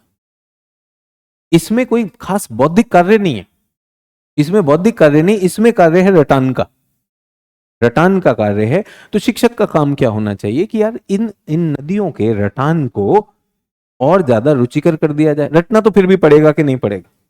अगर मैं ही आपको बैठकर इस पे लिखवाने लगा कि ये जो नदी है क्या है, सिंधु नदी 2880 किलोमीटर लंबी, भारत में 1188 किलोमीटर बह रही है, इसके बाद जो है सतलुज नदी, ये सिंधु की सबसे लंबी, उसके बाद चिनाब नदी, ये सब करवाऊंगा, ये लिखा हुआ है उसमें, ये लिखा हुआ है।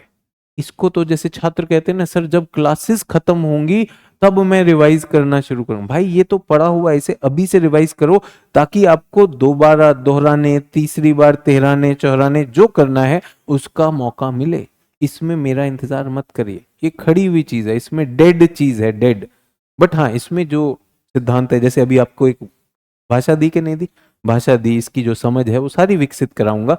बट आप लोगों से पहले ही दिन अनुरोध कर रहा हूं, पहले ही दिन अनुरोध कर रहा हूं कि ये जो नदी तंत्र है, आज फ्राइडे है, कल क्लास नहीं होगी, सैटरडे संडे मंडे, हाँ मंडे भी मैं नहीं लौट रहा हूँ क्योंकि प्रयागराज में ही होऊंगा, तो मंडे भी नहीं होगी। तो जब आपके पास ये समय है तो क्या मैं अपेक्षा कर सकता हूँ कि अगली बार जब आप आएंगे, नदियों का जो रटान वाला कार्य है, सभी छात्र जो सीरियस हैं इस परीक्षा के लिए, रटान वाला कार्य कर दें। ये नदी, ये इसका उद्गम क्षेत्र, ये इसकी लंबाई, ताकि उससे अब यूपीएससी देखिए, एक आध प्रश्न आ गया। अब यूपीएससी उसमें खेल खेल में प्रश्न क्या करेगा, पर्यावरण में डाल देगा, पूछ लेगा कि ये गंगा नदी है, गंगा नदी पर कौन सा जो है वन्य जीव अभयारण्य। तो गंगा नदी जब उत्तराखंड से निकलती है, जब वो गंगा बन जाती है हरिद्वार में, तो जब वो निकलती है तो बिजनौर जिले में वो यूपी में घुसती है। वहीं पर है हमारे पास हस्तिनापुर वन्यजीव अभयारण्य। तो हस्तिनापुर वन्यजीव अभयारण्य उसका सबसे बड़ा है, सबसे बड़ा अभयारण्य। तो अब ऐसे सवालों पे यूपीएससी का ध्यान चला गया, आपसे ये पूछ सकते हैं। तो हम कहते हैं कि दुधवा जो है यूपी का अकेला नेशनल पार्क है, तो उसमें से कौन सी नदी जा रही है? बिहार में वाल्मीकि उसका अकेला नेशनल पार्क है, तो उसमें से कौन सी जा रही? तो अब जो हमारा प्रश्न पूछने की शैली है वो एग्जाम बदल रहा है, तो एग्जामिनर बदल रहा है। अगर मैं यही करने पर आया कि भाई देखो ये इसकी लंबाई है, ये इसका उत्पत्ति क्षेत्र, ये इसका मुहाना, ये इस दिशा में बहती, जो अक्सर आप देखेंगे यूट्यूब पर बहुत ही प्रचलित भी है, उससे सिलेबस तो खत्म हो जाएगा लेकिन हमारा परीक्षा में उतना उपयोग नहीं होगा। दिक्कत है कि नहीं? तो मैं चाहता हूं जो भी छात्र यहाँ आए हैं, अपना समय दे रहे हैं, एनर्जी दे रहे हैं, प्रश्न अब इस श्रेणी में चला गया। हाल ही में न्यूज में है तो इस वजह से क्या हुआ, इस नदी पे, अभी नदी पे पुल गिरा, तो वो नदी उस तरह से, कल भी मैंने आपसे कहा कि करंट अफेयर्स से ज्यादा कर रहा है, फिर छात्र कहता है करंट अफेयर्स हमें परेशान करता है। करंट अफेयर्स परेशान नहीं करता, उसी तरह से वो जुड़ते जाते हैं। ठीक है। मिजोरम में नदी पार करके अभी म्यांमार से आए, 3 दिन पहले खबर में थी, वो नदी है छोटी नदी, उसका नाम लिख लिया। तो ये सारी चीजें आपके उसमें आनी चाहिए। तो ये पहला आपके लिए हुआ। भारतीय अफवाह तंत्र को जो उसका गंतव्य है, पानी कहां जा रहा है, उसके हिसाब से, और उसकी उत्पत्ति क्या है, एक हिमालयी अपवाह तंत्र है और एक क्या है, प्राय द्वीपीय। एक ये भी है। एक नदियां कहीं गिर रही हैं तो हमारे पास दो क्षेत्र हैं, अरब सागरीय, और ये क्या है, बंगाल की खाड़ी। ये उत्पत्ति के आधार पर, उद्गम के आधार पर, और ये कहां पर है, निकासी के आधार पर। भारत का जो जल बह रहा है, ऐसा पाया गया कि बंगाल की खाड़ी में अधिकांश नदियां इधर जा रही हैं, 77% अपवाह यहां जा रहा है, और 100 में से बचा कितना, 23% अपवाह यहां हो रहा है।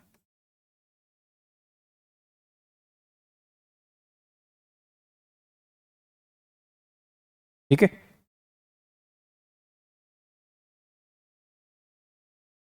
और यहां पर हम देखते हैं, यहां पर डेल्टा अधिक है,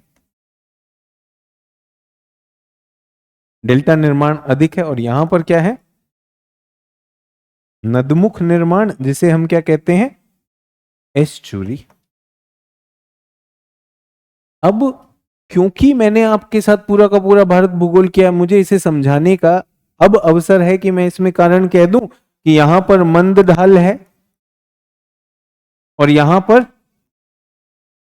तीव्र ढाल है, तो मेरी अपेक्षा है कि मेरा छात्र जो है उसे समझता भी है। भाई तीव्र ढाल है, तेज नदी है, तेज नदी अपने बहाव को लेकर गई, वो वितरिकाओं में बटेगी ही नहीं, तो वो क्या बन गई, एस्चुरी। जो नदी बिना विभाजित हुए सागर में सीधा मिल जाए, उस नदमुख को, उस नदी के कनेक्शन को एस्चुरी कहते हैं। लेकिन जो नदी सागर की तरफ जाते जाते थक गई, अब नहीं हो पा रहा मुझसे, वितरिकाओं में बट गई, और जो एक डेल्टा आकृति, ए ट्रायंगल आकृति का जो ऊपर से पैटर्न दिखता है हेलीकॉप्टर से, उससे बना शब्द डेल्टा। तो हम पाते हैं कि पूर्वी तट पे डेल्टा निर्माण ज्यादा हुए हैं, पश्चिमी तट पर एस्चुरी का निर्माण हुआ है। डेल्टा को ही हमने इन्हें तट के मैदानों से देखा। डेल्टा में निरंतर रूप से जलोढ़ अवसादों की आपूर्ति होने की वजह से ये तट का सागर में विस्तार हो रहा है। तो हमारा पूर्वी तट का विस्तरण भी हो रहा है और पश्चिमी तट का संकुचन हो रहा है, क्योंकि वो तट काट दे रही हैं ज्यादा ऊर्जा वाली। ये पिछली बातों से लिंक होना है। फिर कहा पूर्ववर्ती विचार। अगर आप लोग किसी भी शिक्षक से पढ़ते हुए आपके दिमाग में पूर्ववर्ती विचार आ रहे हैं कि ये तो वहां भी पढ़ा था, ये यहां भी पढ़ा था, समय आ गया है, उस दिन मुस्कुरा के अपनी पीठ थपथपाइए कि यार आ रहा है, मुझे आ रहा है। और जैसे कि मैंने कहा टेलीग्राम चैनल पे अब इंग्लिश हिंदी दोनों में डालना शुरू कर दूंगा। आपको उसे फॉलो भी करना है, उन चीजों को, कि आज के दिन के 4 या 5 प्रमुख मुद्दे ये थे, उनको दिमाग में, और पढ़ते हुए अभी सबसे कह रहा हूं, खासकर जिन लोगों ने अभी 2025 में प्रीलिम्स दिया नहीं हुआ, रिक्वेस्ट कर रहा हूं, जब पढ़ रहे हो, जो विषय पढ़ रहे हो, उसे इस तरह पढ़ दो, इस तरह से पढ़ दो कि यार ये आखिरी बार है, फिर मुझे मौका नहीं मिलेगा। यानी उस समय अपने दिमाग को पूरा का पूरा उसमें लगाना है। हाँ, ये मुझे अभी समझ भी आ रहा है, अभी याद भी हो रहा है, जरूर करिए।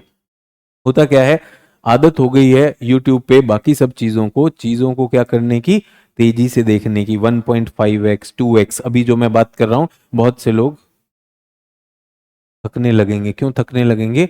अब दिमाग को आदत हो गई है, किसकी? चरस की। तेजी से नए नए विचार दो और नए विचार दो और नए विचार दो, इतनी तेजी से गेंद फेंको कि मैं झेल ही ना पाऊं। आपके लिए उत्तेजना है, उत्तेजना है, मैं मानता हूं, लेकिन मैं ये कहना चाहता हूं शिक्षा है, उत्तेजना थोड़ी ही होनी चाहिए। शिक्षा धीरे धीरे क्या लाएगी आपके अंदर, ठहराव लाएगी। तो अब हमारा दिमाग किसकी आदत हो गई, उसे उत्तेजना की लत लग गई। कुछ नया, कुछ ऐसा जो पहले ना सुना हो, कुछ ऐसा जो मजेदार चुटकुले की तरह हो, दिमाग को उसी में मजा आता है। तो मजा के लिए बिल्कुल है, जैसे कहा कि सर मन नहीं लगता, भटकाव होता है। अब मन भी लगाना है, भटकाव भी रोकना है, वहीं पर मारना है जब तक हथौड़े से टूट ना जाए, वरना ये सारे आते रहेंगे। बहुत ही सरल से विचारों को आप मुश्किल करते चले जाएंगे। हिमालयी नदियों की बात करते हैं। हिमालय से उत्पत्ति हो रही, कैसे चला यार, अगर चलना चाहते हो चलो। हाँ हिमालय नदी की बात हो रही, हिमालय नदी। तो हिमालय नदी तंत्र को देख लें एक बार। ये सब अंग्रेजी में लिखा हुआ, मैंने आपके लिए सब कुछ हिंदी में कर दिया है, जो भी चीजें होनी थी। कुछ चीजें स्लाइड से मैं नहीं चाहता कि मिस हो जाए। तो ये आर्य हो गया, ये ट्रेलिस हो गया, ये वृक्षाकार हो गया, उसके बाद ये समानांतर हो गया, उसके बाद ये आयताकार हो गया। ये सारे कुछ ड्रेनेजेस हैं, आपके लिए बहुत काम के नहीं। अब भारत पे आते हैं। जल क्षेत्र या बेसिन के आकार पर भारत की 3 श्रेणियों की नदियां हैं। ठीक है, तो जो बेसिन था, जल संभर का आकार, बेसिन द्रोणी याद है, द्रोणी में छोटी भी हो सकती है, बड़ी भी हो सकते हैं, मैंने आपसे कहा। तो जो 20,000 वर्ग किलोमीटर से अधिक है उनको क्या कहा जाता है, विशाल नदियां। विशाल नदियां जो 20,000 से 2,000 तक, उन्हें मध्यम, और 2,000 से नीचे उन्हें लघु माना जाता है। कैचमेंट, कैचमेंट अब आपको पता है कैचमेंट एरिया क्या होता है, वर्षा ग्रहण क्षेत्र। तो द्रोणी के आकार से अब सरकार को बजट आवंटन करना है और नदियों के आधार से प्रबंधन कर रहा है, तो निश्चित रूप से इसको ज्यादा लगेगा कि नहीं लगेगा, ये प्रबंधन की दृष्टि से। ठीक है अभी हम किसकी बात करें, भारतीय अपवाह तंत्र को विभिन्न तरीके से विभाजित किया जाता है। समुद्र में जल बहाव के आधार पर भारत के धरातल पर 75% जल कहां जाता है, बंगाल की खाड़ी। मैंने 77 कर दिया, और शायद एनसीईआरटी का आंकड़ा है इसलिए मैंने डाल दिया। ठीक है, उसके बाद हमने देखा इसमें हिमालय में क्या है, सिंधु है, गंगा है और ब्रह्मपुत्र है। प्रायद्वीप में क्या है, बंगाल की खाड़ी और अरब सागर में बहने वाले, और अंत में क्या है, झीलों में गिरने वाली नदियां, ये अंतः प्रवाह भी हैं। ठीक है, अब ये तो हुआ बेसिक चीजें। अब हम एक एक करके बात करने वाले हैं। जैसा मैंने कहा आज थोड़ा सा दिक्कत है, तो मैं इसके पहले हिमालय की बात करता हूँ, सिर्फ हिमालय तंत्र की बात करता हूँ।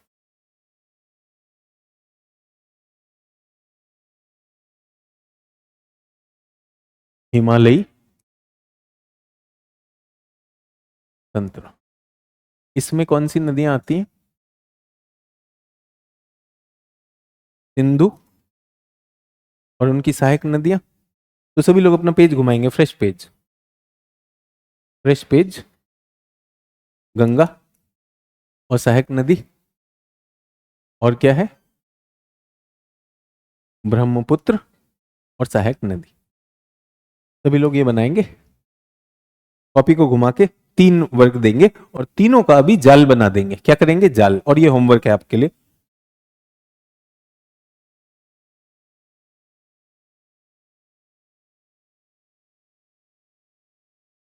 कॉपी को घुमा लेंगे बेटा, मैंने कहा रिक्वेस्ट की, कॉपी को घुमा लीजिए, कॉपी को घुमा लीजिए, काम आएगा, क्योंकि बड़े बड़े जाल बनेंगे, बड़े बड़े नदियों के जाल बनेंगे, एक ही पेज पर बनाने वाले हैं। निर्देश का फॉलो करिए, जहां अनुसरण चाहिए वहां अनुवर्ती हो जाइए, जहां पूर्ववर्ती वहां पूर्ववर्ती होना है। ठीक है, बड़ी नदी, बड़ी नदी को हम नीले में बनाएंगे। तो हमारी सिंधु नदी, पहले यहां पे देख लीजिएगा ताकि आपका अनुपात रहे, पेज को 1/3 इधर, इधर ऐसे बनेगा। ठीक है, कौन सी नदी भाई, अनुवर्ती नदी, पूर्ववर्ती नदी है। पहले ये इस दिशा में जाएगी भारत की ओर, ऐसे घूमेगी, मोड़ आएगा, इस तरह आएगी ये, ठीक है, सभी लोग पहले रुक जाइए, बनाएंगे नहीं। दूसरी नदी यहां से शुरू नहीं कर रहा हूं क्योंकि मुझे इसमें यमुना भी दिखानी है, यहां से शुरू कर रहा हूं। ठीक है, ये हमारा क्या है, ये पाकिस्तान का तिब्बत है।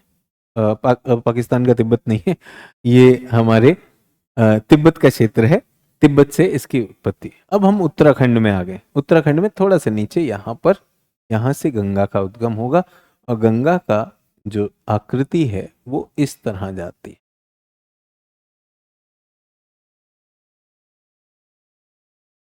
ये गंगा की आकृति, यहीं तिब्बत से यहां कहीं पर ही ब्रह्मपुत्र का उद्गम होगा। ठीक है, यारलुंग सांगबो की तरह आएगी, ये यूं घूमेगी, ये बना लीजिए। ये हमारी प्रमुख नदियां हैं तीनों, ब्रह्मपुत्र, गंगा और सिंधु। अब जब एटलस में ढूंढते हैं तो कुछ मिलती हैं कुछ नहीं मिलती हैं, हम उनकी बात कर रहे हैं।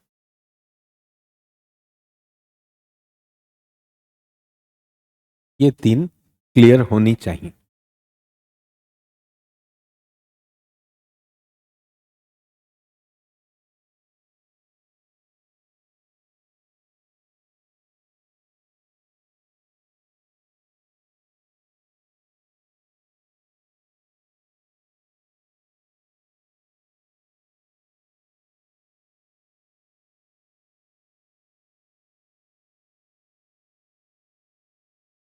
ऊपर है ना,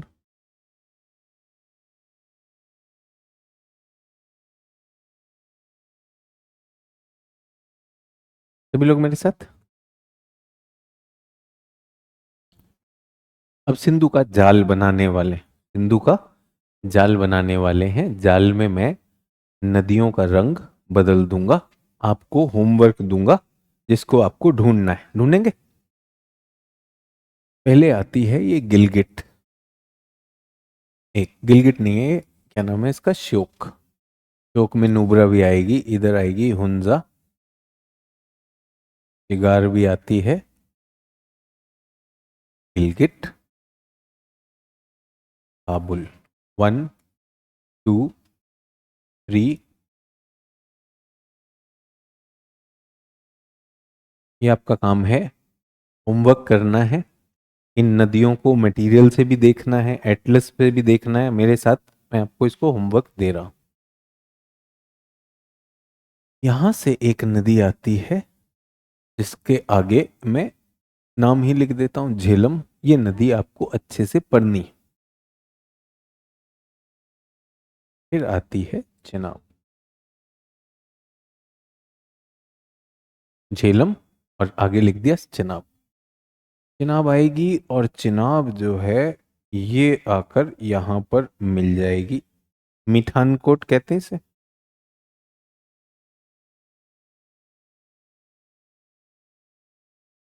झेलम, चिनाब, ठीक है। अब इसी में हम देखते हैं एक और नदी आएगी, यहां से तिब्बत के क्षेत्र से आएगी और ये यूं आकर यहां आएगी, इसका नाम है सतलुज। बड़ी नदियां झेलम, चिनाब और सतलुज, इसी में नदी आएगी, चिनाब में ही जुड़ने वाली रावी और सतलुज में ब्यास। जाल बन गया। तो ये मैंने किया 1 2 3 4 5 6 7 8 9 नदियां क्लियर होनी चाहिए। सबसे बड़ी सहायक नदी सतलुज, सतलुज के बाद जनाब। तो इन दोनों के रंगों को मैंने अलग कर दिया ताकि आपको क्लियर दिखते रहे। नदियों का महत्व ये हो गया। नदियों का उद्गम क्षेत्र क्या है, ये नदियां क्या लंबाई रखती हैं, किन शहरों को छूती हैं, सब मटेरियल में। और मजेदार करना चाहते हैं एनसीईआरटी से पहले शुरू करिए, एनसीईआरटी में हर एक पे दिया हुआ है। लिखना है, इस पे करते जाएंगे साथ साथ तो ज्यादा बेहतर समझ में आएगा। अब कहां पर है गंगा? तो गंगा के 5 प्रयाग हैं। 5 प्रयागों को भी मैं बात नहीं करता हूं। तो यहां पर है अलखनंदा और भागीरथी। अलखनंदा और भागीरथी मिल के बनाएंगी गंगा। ठीक है। यहीं पर भागीरथी के पास आती है यमुना और ये प्रयागराज में आकर जुड़ जाएगी। ठीक है। तो यमुना हो गई, यमुना ABY। इनकी गिनती में फिर इनमें 1 2 3 डाल दूं।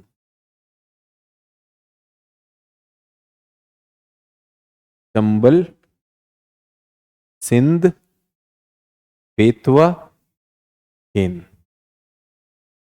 चंबल, सिंध, बेतवा, केन और इधर से आती है बनास।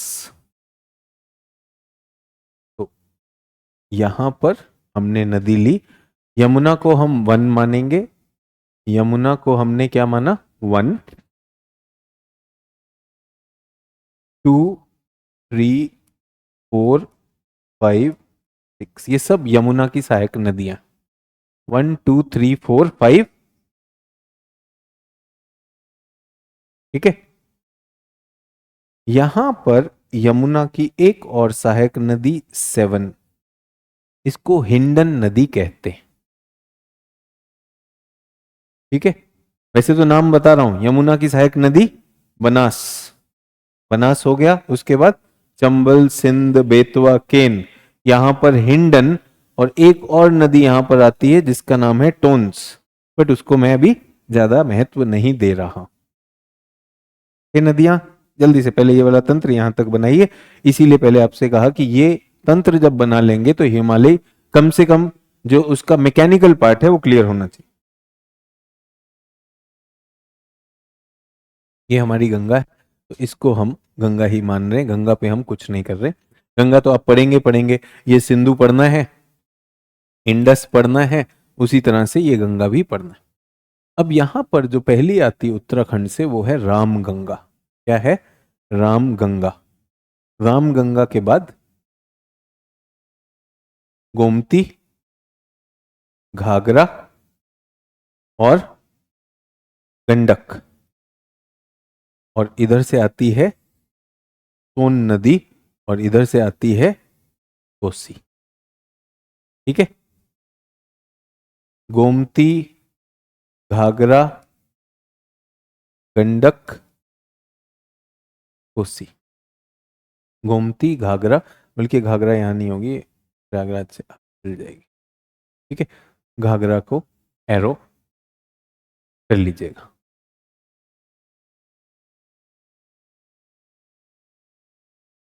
और एक ये सिक्किम से भी आती है कोई यहां पर, क्या नाम है उसका? तीस्ता तो इसमें नहीं आती, गंगा में तो नहीं आती, छोटी सी नदी है। कोसी के बाद भी एक नदी आएगी, तीस्ता नहीं है। महानंदा नदी। ठीक है। इसीलिए कह रहा हूं ढूंढ के लाना है, ढूंढ के लाना है। ठीक है।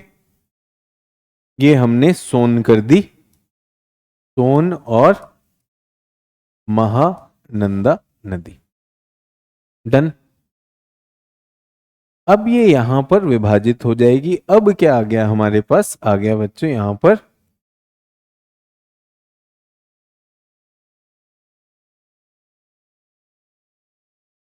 ये क्या आ गया? बांग्लादेश आ गया। तो बांग्लादेश में ये जो नदी आ गई है ये हमारी हो गई हुगली, है ना। और फड़क्का से घुसने के बाद यहां पर ये क्या बन गई? पद्मा। क्या बनी? पद्मा। ये पद्मा रहेगी। और ये जो आ रही है ब्रह्मपुत्र, ये यहां पर घुसेगी, यहां पर क्या हो जाएगी? ये ब्रह्मपुत्र को क्या कहते हैं? जमुना।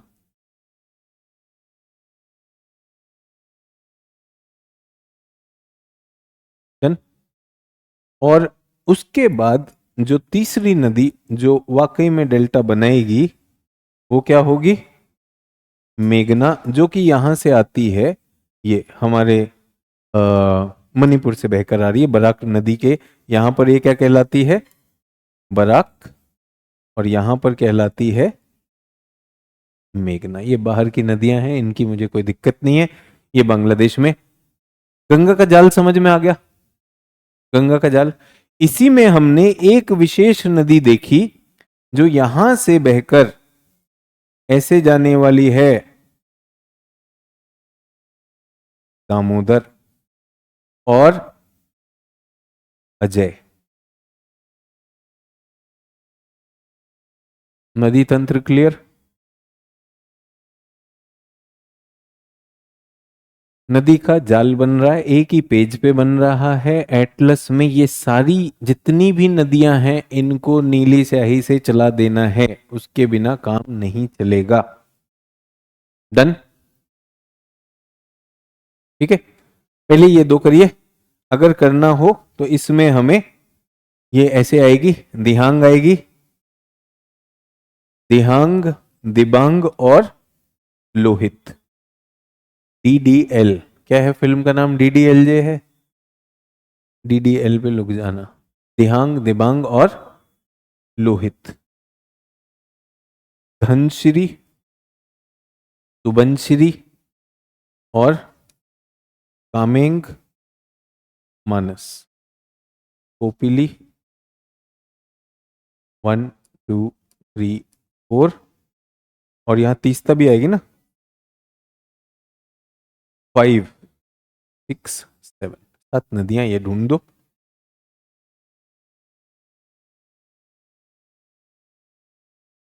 एक से लेकर 5 ऊपर, इनको क्या कहा जाएगा? दाहिनी ओर से जुड़ने वाली, दाई। और इनको क्या कहा जाएगा? बाई ओर से। ठीक है, दायां और बायां क्या होता है? नदी की दिशा में, नदी की दिशा में मुंह मोड़कर खड़ा होना है, तो ये आएगा। हिमालयी तंत्र। ठीक है, ये तो हुआ मानचित्र कार्य। क्या हुआ ये? मानचित्र कार्य। अब ये क्यों करवाया है?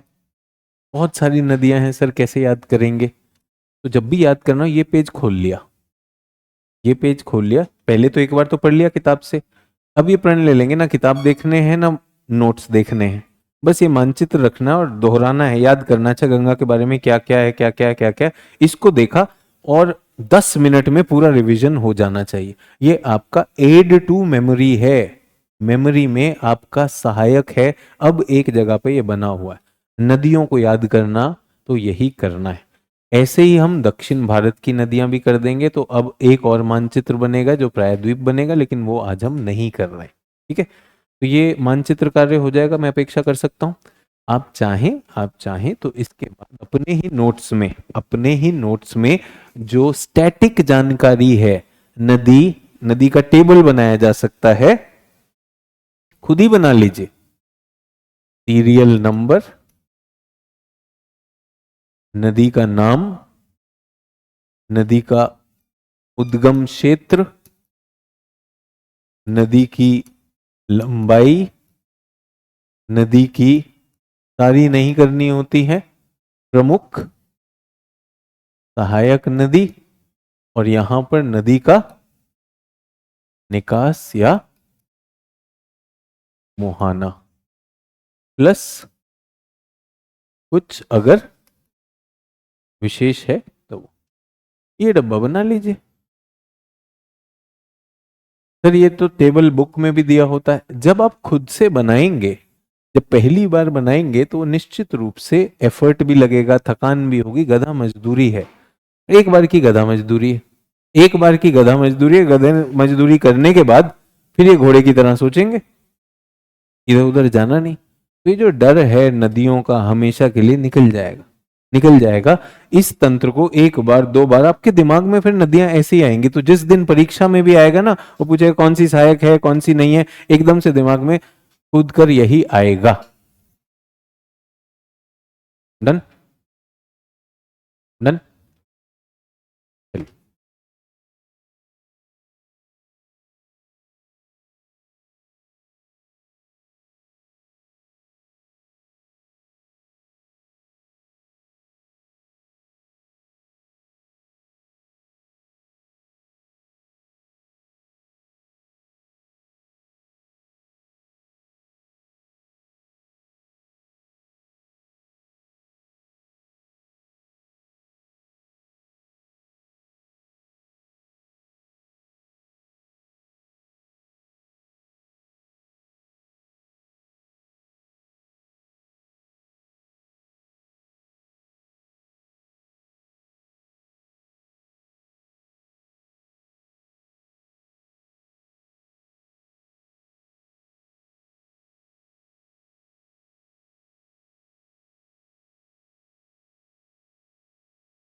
तो ये जो हिमालयी तंत्र है, ये जो हिमालयी तंत्र है, अभी हमें बहुत क्लियर नहीं है कि भाई ये कैसे बना है।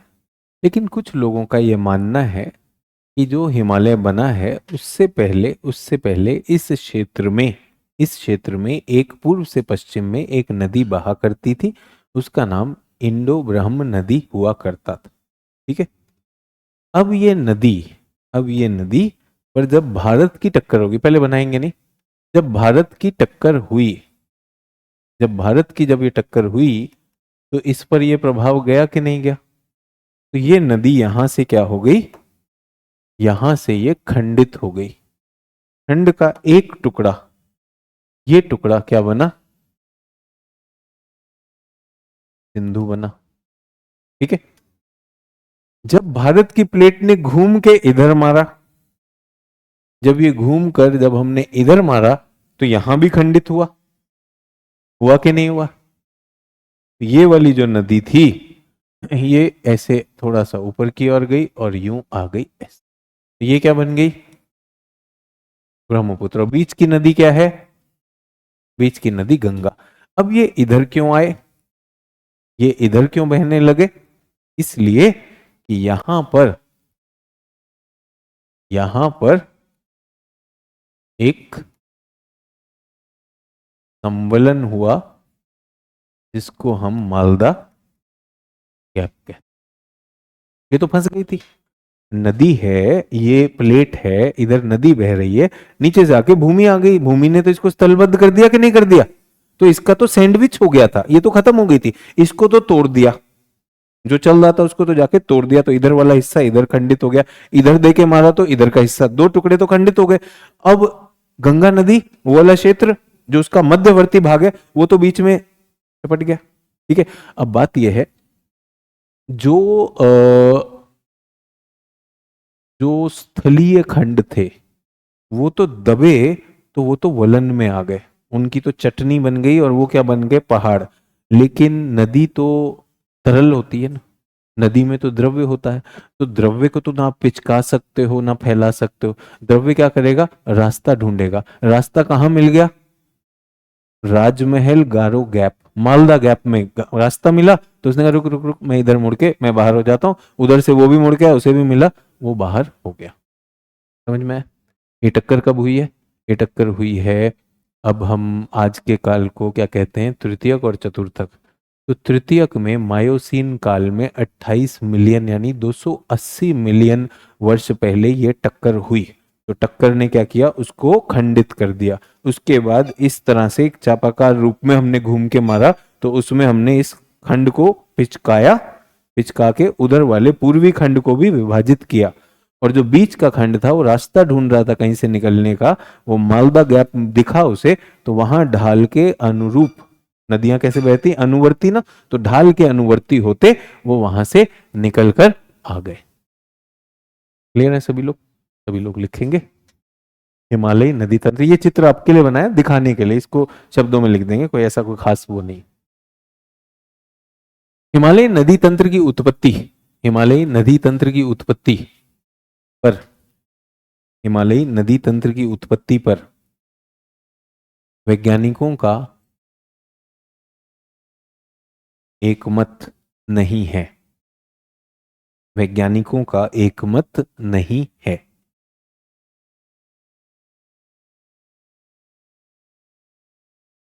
वैज्ञानिकों का एक मत नहीं है।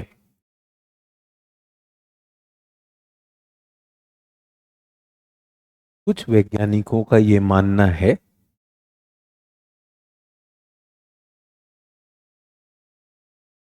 कि जहां आज हिमालय स्थित हैं, कि जहां आज हिमालय स्थित हैं, वहां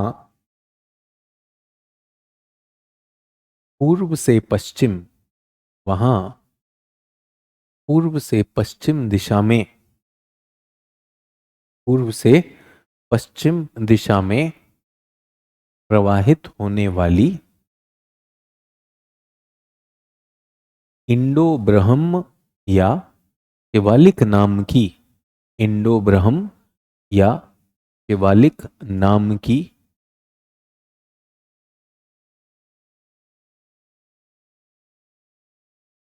एक प्रमुख नदी बहा करती थी।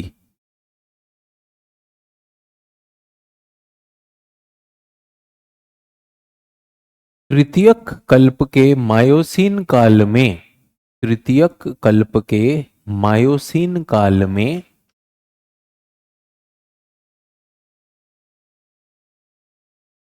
लगभग 280 लाख वर्ष पूर्व, लगभग 280 लाख वर्ष पूर्व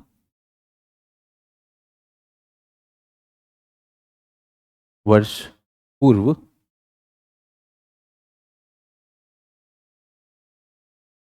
भारतीय प्लेट के यूरेशियन प्लेट से टकराने से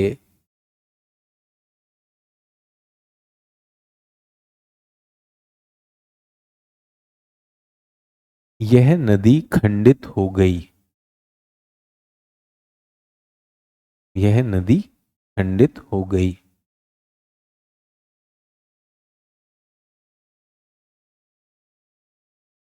आज की सिंधु नदी, आज की सिंधु नदी इसका, आज की सिंधु नदी इस पुरानी नदी का पश्चिमी खंड है। आज की सिंधु नदी इस पुरानी नदी का पश्चिमी खंड है।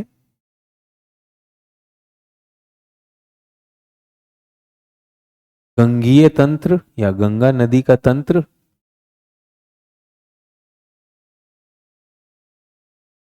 इसका मध्य भाग, गंगा नदी का तंत्र इसका मध्य भाग व पूर्वी खंड ब्रह्मपुत्र के रूप में माना जाता है।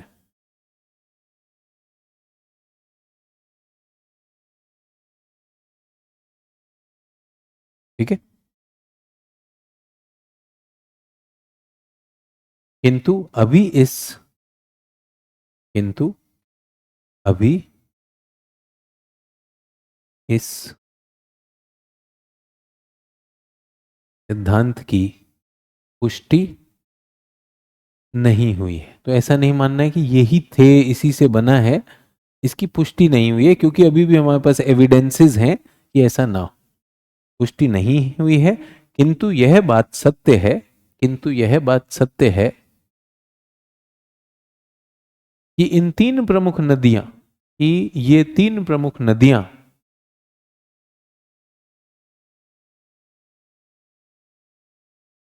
हिमालय की पूर्ववर्ती नदियां हैं। हिमालय से ये तीन नदियां हिमालय से पूर्ववर्ती नदियां हैं।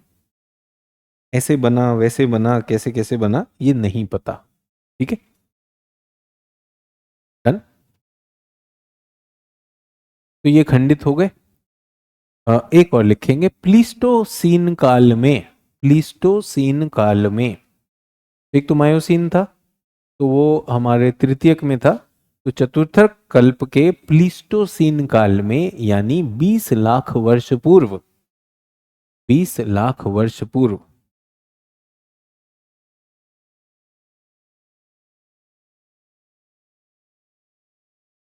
अरावली क्षेत्र, अरावली क्षेत्र, अरावली क्षेत्र में पुनरुत्थान, में पुनरुत्थान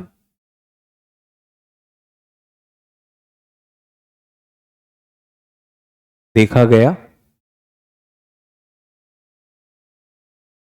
जिससे दिल्ली व हरियाणा क्षेत्र तक, दिल्ली व हरियाणा क्षेत्र तक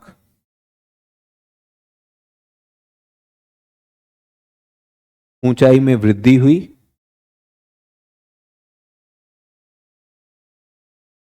और पोटवार पठार, दिल्ली हरियाणा क्षेत्र में ऊंचाई में वृद्धि हुई और पोटवार पठार, पोटवार POTWAR हिंदी में पोटवार, पोटवार के पठार का जन्म हुआ, जिससे जिससे सिंधु तंत्र से यमुना नदी, सिंधु तंत्र से यमुना एवं उसकी सहायक नदियां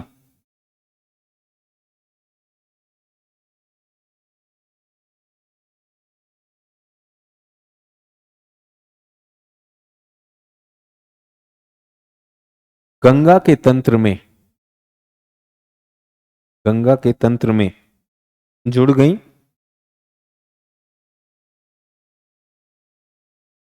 और सतलुज से विभाजित हो गई। गंगा के तंत्र से जुड़ गई और सतलुज से विभाजित हो गई। मैं क्या कहना चाहता हूं वो भी मैं आपको दिखा देता हूं। ये जो हमारी यमुना है, सभी लोग ध्यान दीजिएगा, ये जो हमारी यमुना है, ये यमुना भी इसी हिस्से में जाया करती थी। यमुना, आपने घग्गर नदी सुना है, घग्गर नदी जो हरियाणा में बहा करती थी, घग्गर, सरस्वती, वो सब ये है। लेकिन क्या हुआ, यहां पर उत्थान हुआ। किसका उत्थान हुआ? अरावली का। तो अरावली तो सर आपने कहा था आर्कियन काल के थे। आर्कियन के तो थे ही थे, बट आर्कियन में एक बार फिर से उत्थान हुआ।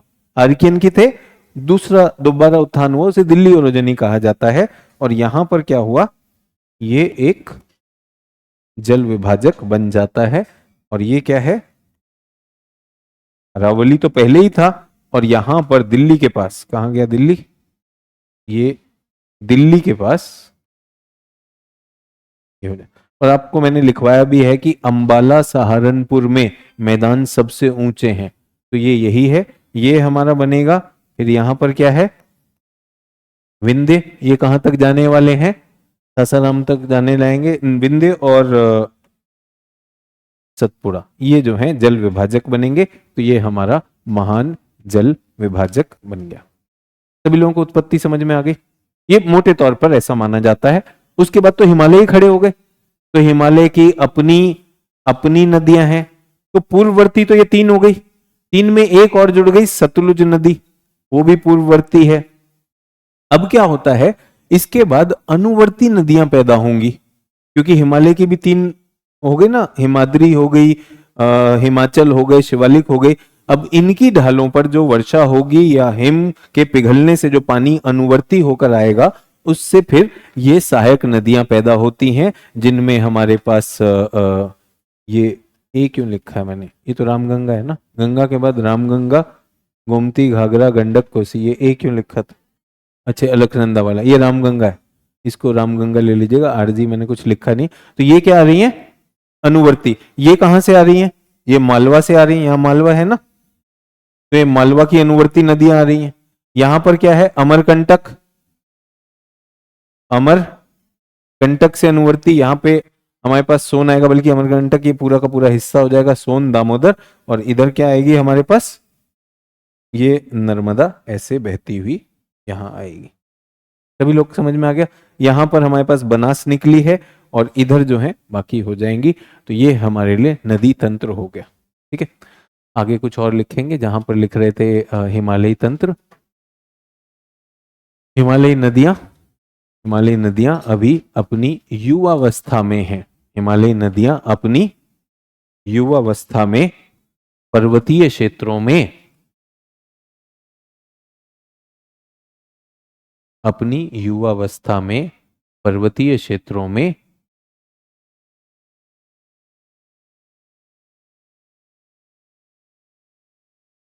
तीव्र ढाल के चलते, तीव्र ढाल के चलते कटाव करते हुए वी आकृति की घाटियां, कटाव करते हुए वी आकृति की घाटियां, वी आकृति की घाटियां एवं महाखड्डों का निर्माण करते हैं। महाखड्ड, महाखड्ड या महाखड्डों का निर्माण करती हैं। ब्रैकेट में लिखेंगे पूर्ववर्ती, पूर्ववर्ती सिंधु और ब्रह्मपुत्र महाखड्ड, सिंधु और ब्रह्मपुत्र महाखड्ड। जहां इनके अक्ष संघीय मोड़ हैं वहां इन नदियों ने क्या किया है, हिमालय को काटा है और वहां पे महाखड्ड बने हैं। ठीक है, तो एक आपका ब्रह्मपुत्र महाखड्ड हो गया, एक सिंधु का जो महाखड्ड है वो बंजी के आसपास है, तो उसे बंजी महाखड्ड भी कहा जाता है। उसके बाद आगे लिखेंगे अ,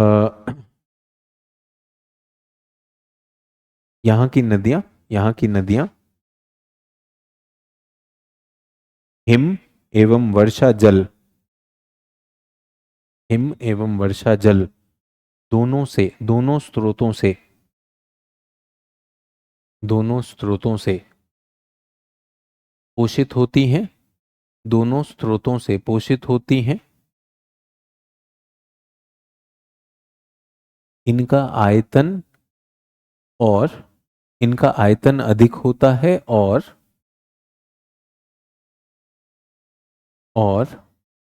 अपने साथ भारी मात्रा में अवसादों भारी मात्रा में अवसादों के परिवहन की क्षमता रखती हैं। भारी मात्रा में अवसादों के परिवहन की क्षमता रखती हैं।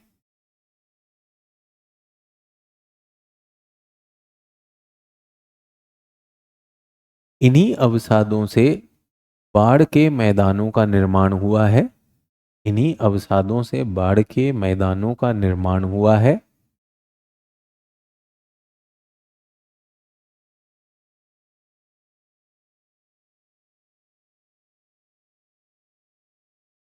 इसी कारण से नदी अपने मैदानी भाग में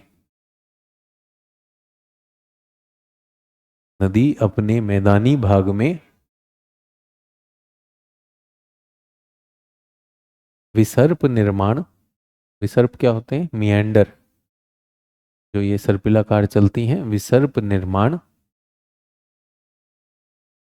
एवं अपने मुहाने के समीप एवं अपने मुहाने के समीप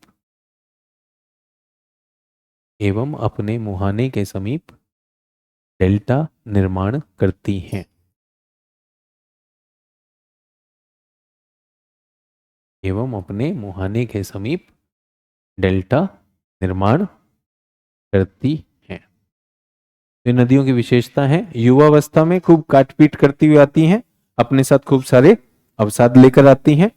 जब ये मैदान में आती है तो इनका ढाल समाप्त हो जाता, वही अवसाद इनको रोकने लगते हैं, तो ये क्या करने लगती हैं, विसर्पण करती हैं और मुहाने पर जाकर इसी अवसादों से ये बनाती। ठीक है, ये सदा नीरा क्या होती है, जो 12 महीने चलती हैं। तो आगे लिखेंगे ये सदा नीरा सरिताएं, ये सदा नीरा। सदा नीरा अगर आप नहीं समझ सकते तो आप लिख सकते 12 मासी। सदा नीरा मतलब सदैव नीर से भरी हुई, नीर मतलब जल। ये सदा नीरा या 12 मासी नदियां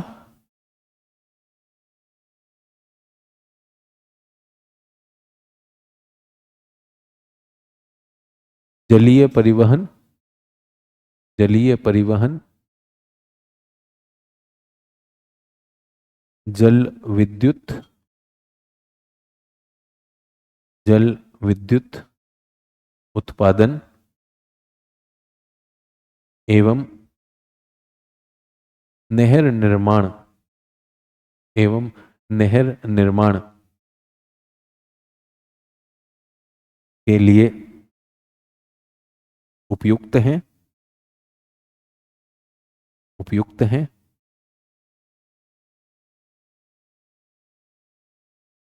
इन नदियों के मैदानों में अत्यधिक उर्वरा इन नदियों के मैदानों में अत्यधिक उर्वरा वाली मृदा के चलते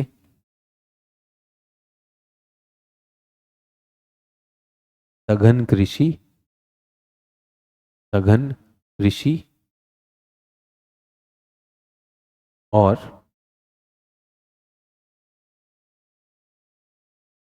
अत्यधिक जनसंख्या घनत्व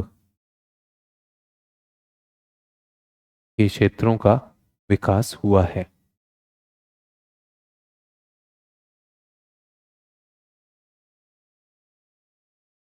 ये क्षेत्रों का विकास हुआ है। तो उदाहरण के रूप में अगर कोई आपसे हिमालय नदियों के बारे में पूछता है तो आप कुछ अच्छा लिख सकते हैं। भाषा भी हिंदी में आपको उदाहरण के रूप में दी गई है, विचार भी दिए गए कि पहला हमने उनकी उत्पत्ति पे बात की, फिर हमने उनकी नदियों का जो प्रवाह होगा, उनका यूथ मैच्योर सिनाइल पे बात की, फिर उनका मानवीय पहलू भी किया। ठीक है, इसी को एक होमवर्क और दे रहा हूँ, वो तो मैप वाला था, एक आंसर राइटिंग का होमवर्क दे रहा हूँ। हिमालयी एवं प्रायद्वीपीय, हिमालयी एवं प्रायद्वीपीय अपवाह तंत्र का, हिमालयी एवं प्रायद्वीपीय अपवाह तंत्र का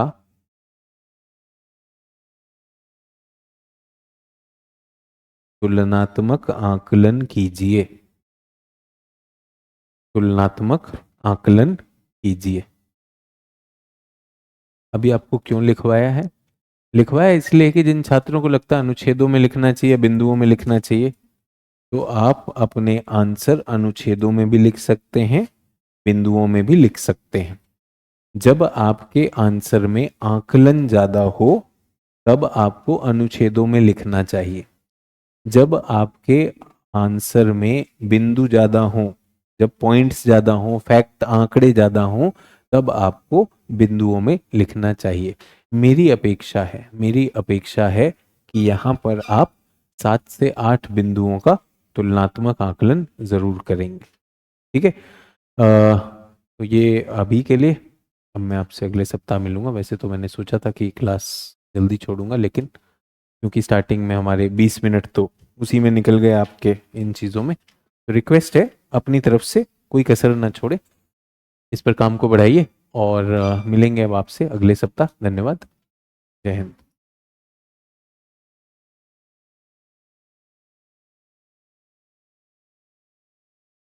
28 मिलियन, 28 मिलियन, 1 मिलियन 10 लाख होता है ना। 28 मिलियन मायोसिन है, इसलिए 280 लाख लिखवाया। ठीक है, 28 लाख तो बहुत कम हो जाएगा, 2.8 मिलियन हो जाएगा। 2.8 में तो प्लीस्टोसीन आ जाएगा। ठीक है, हिमालय जब शुरू होते हैं तो हिमालय वहीं पर शुरू होते हैं, अराउंड 30 मिलियन पे हमारी टक्कर होती, इसलिए मैंने वो करवाया। डन। चलिए, तो ये क्लास का डाउट था, खत्म करते हैं।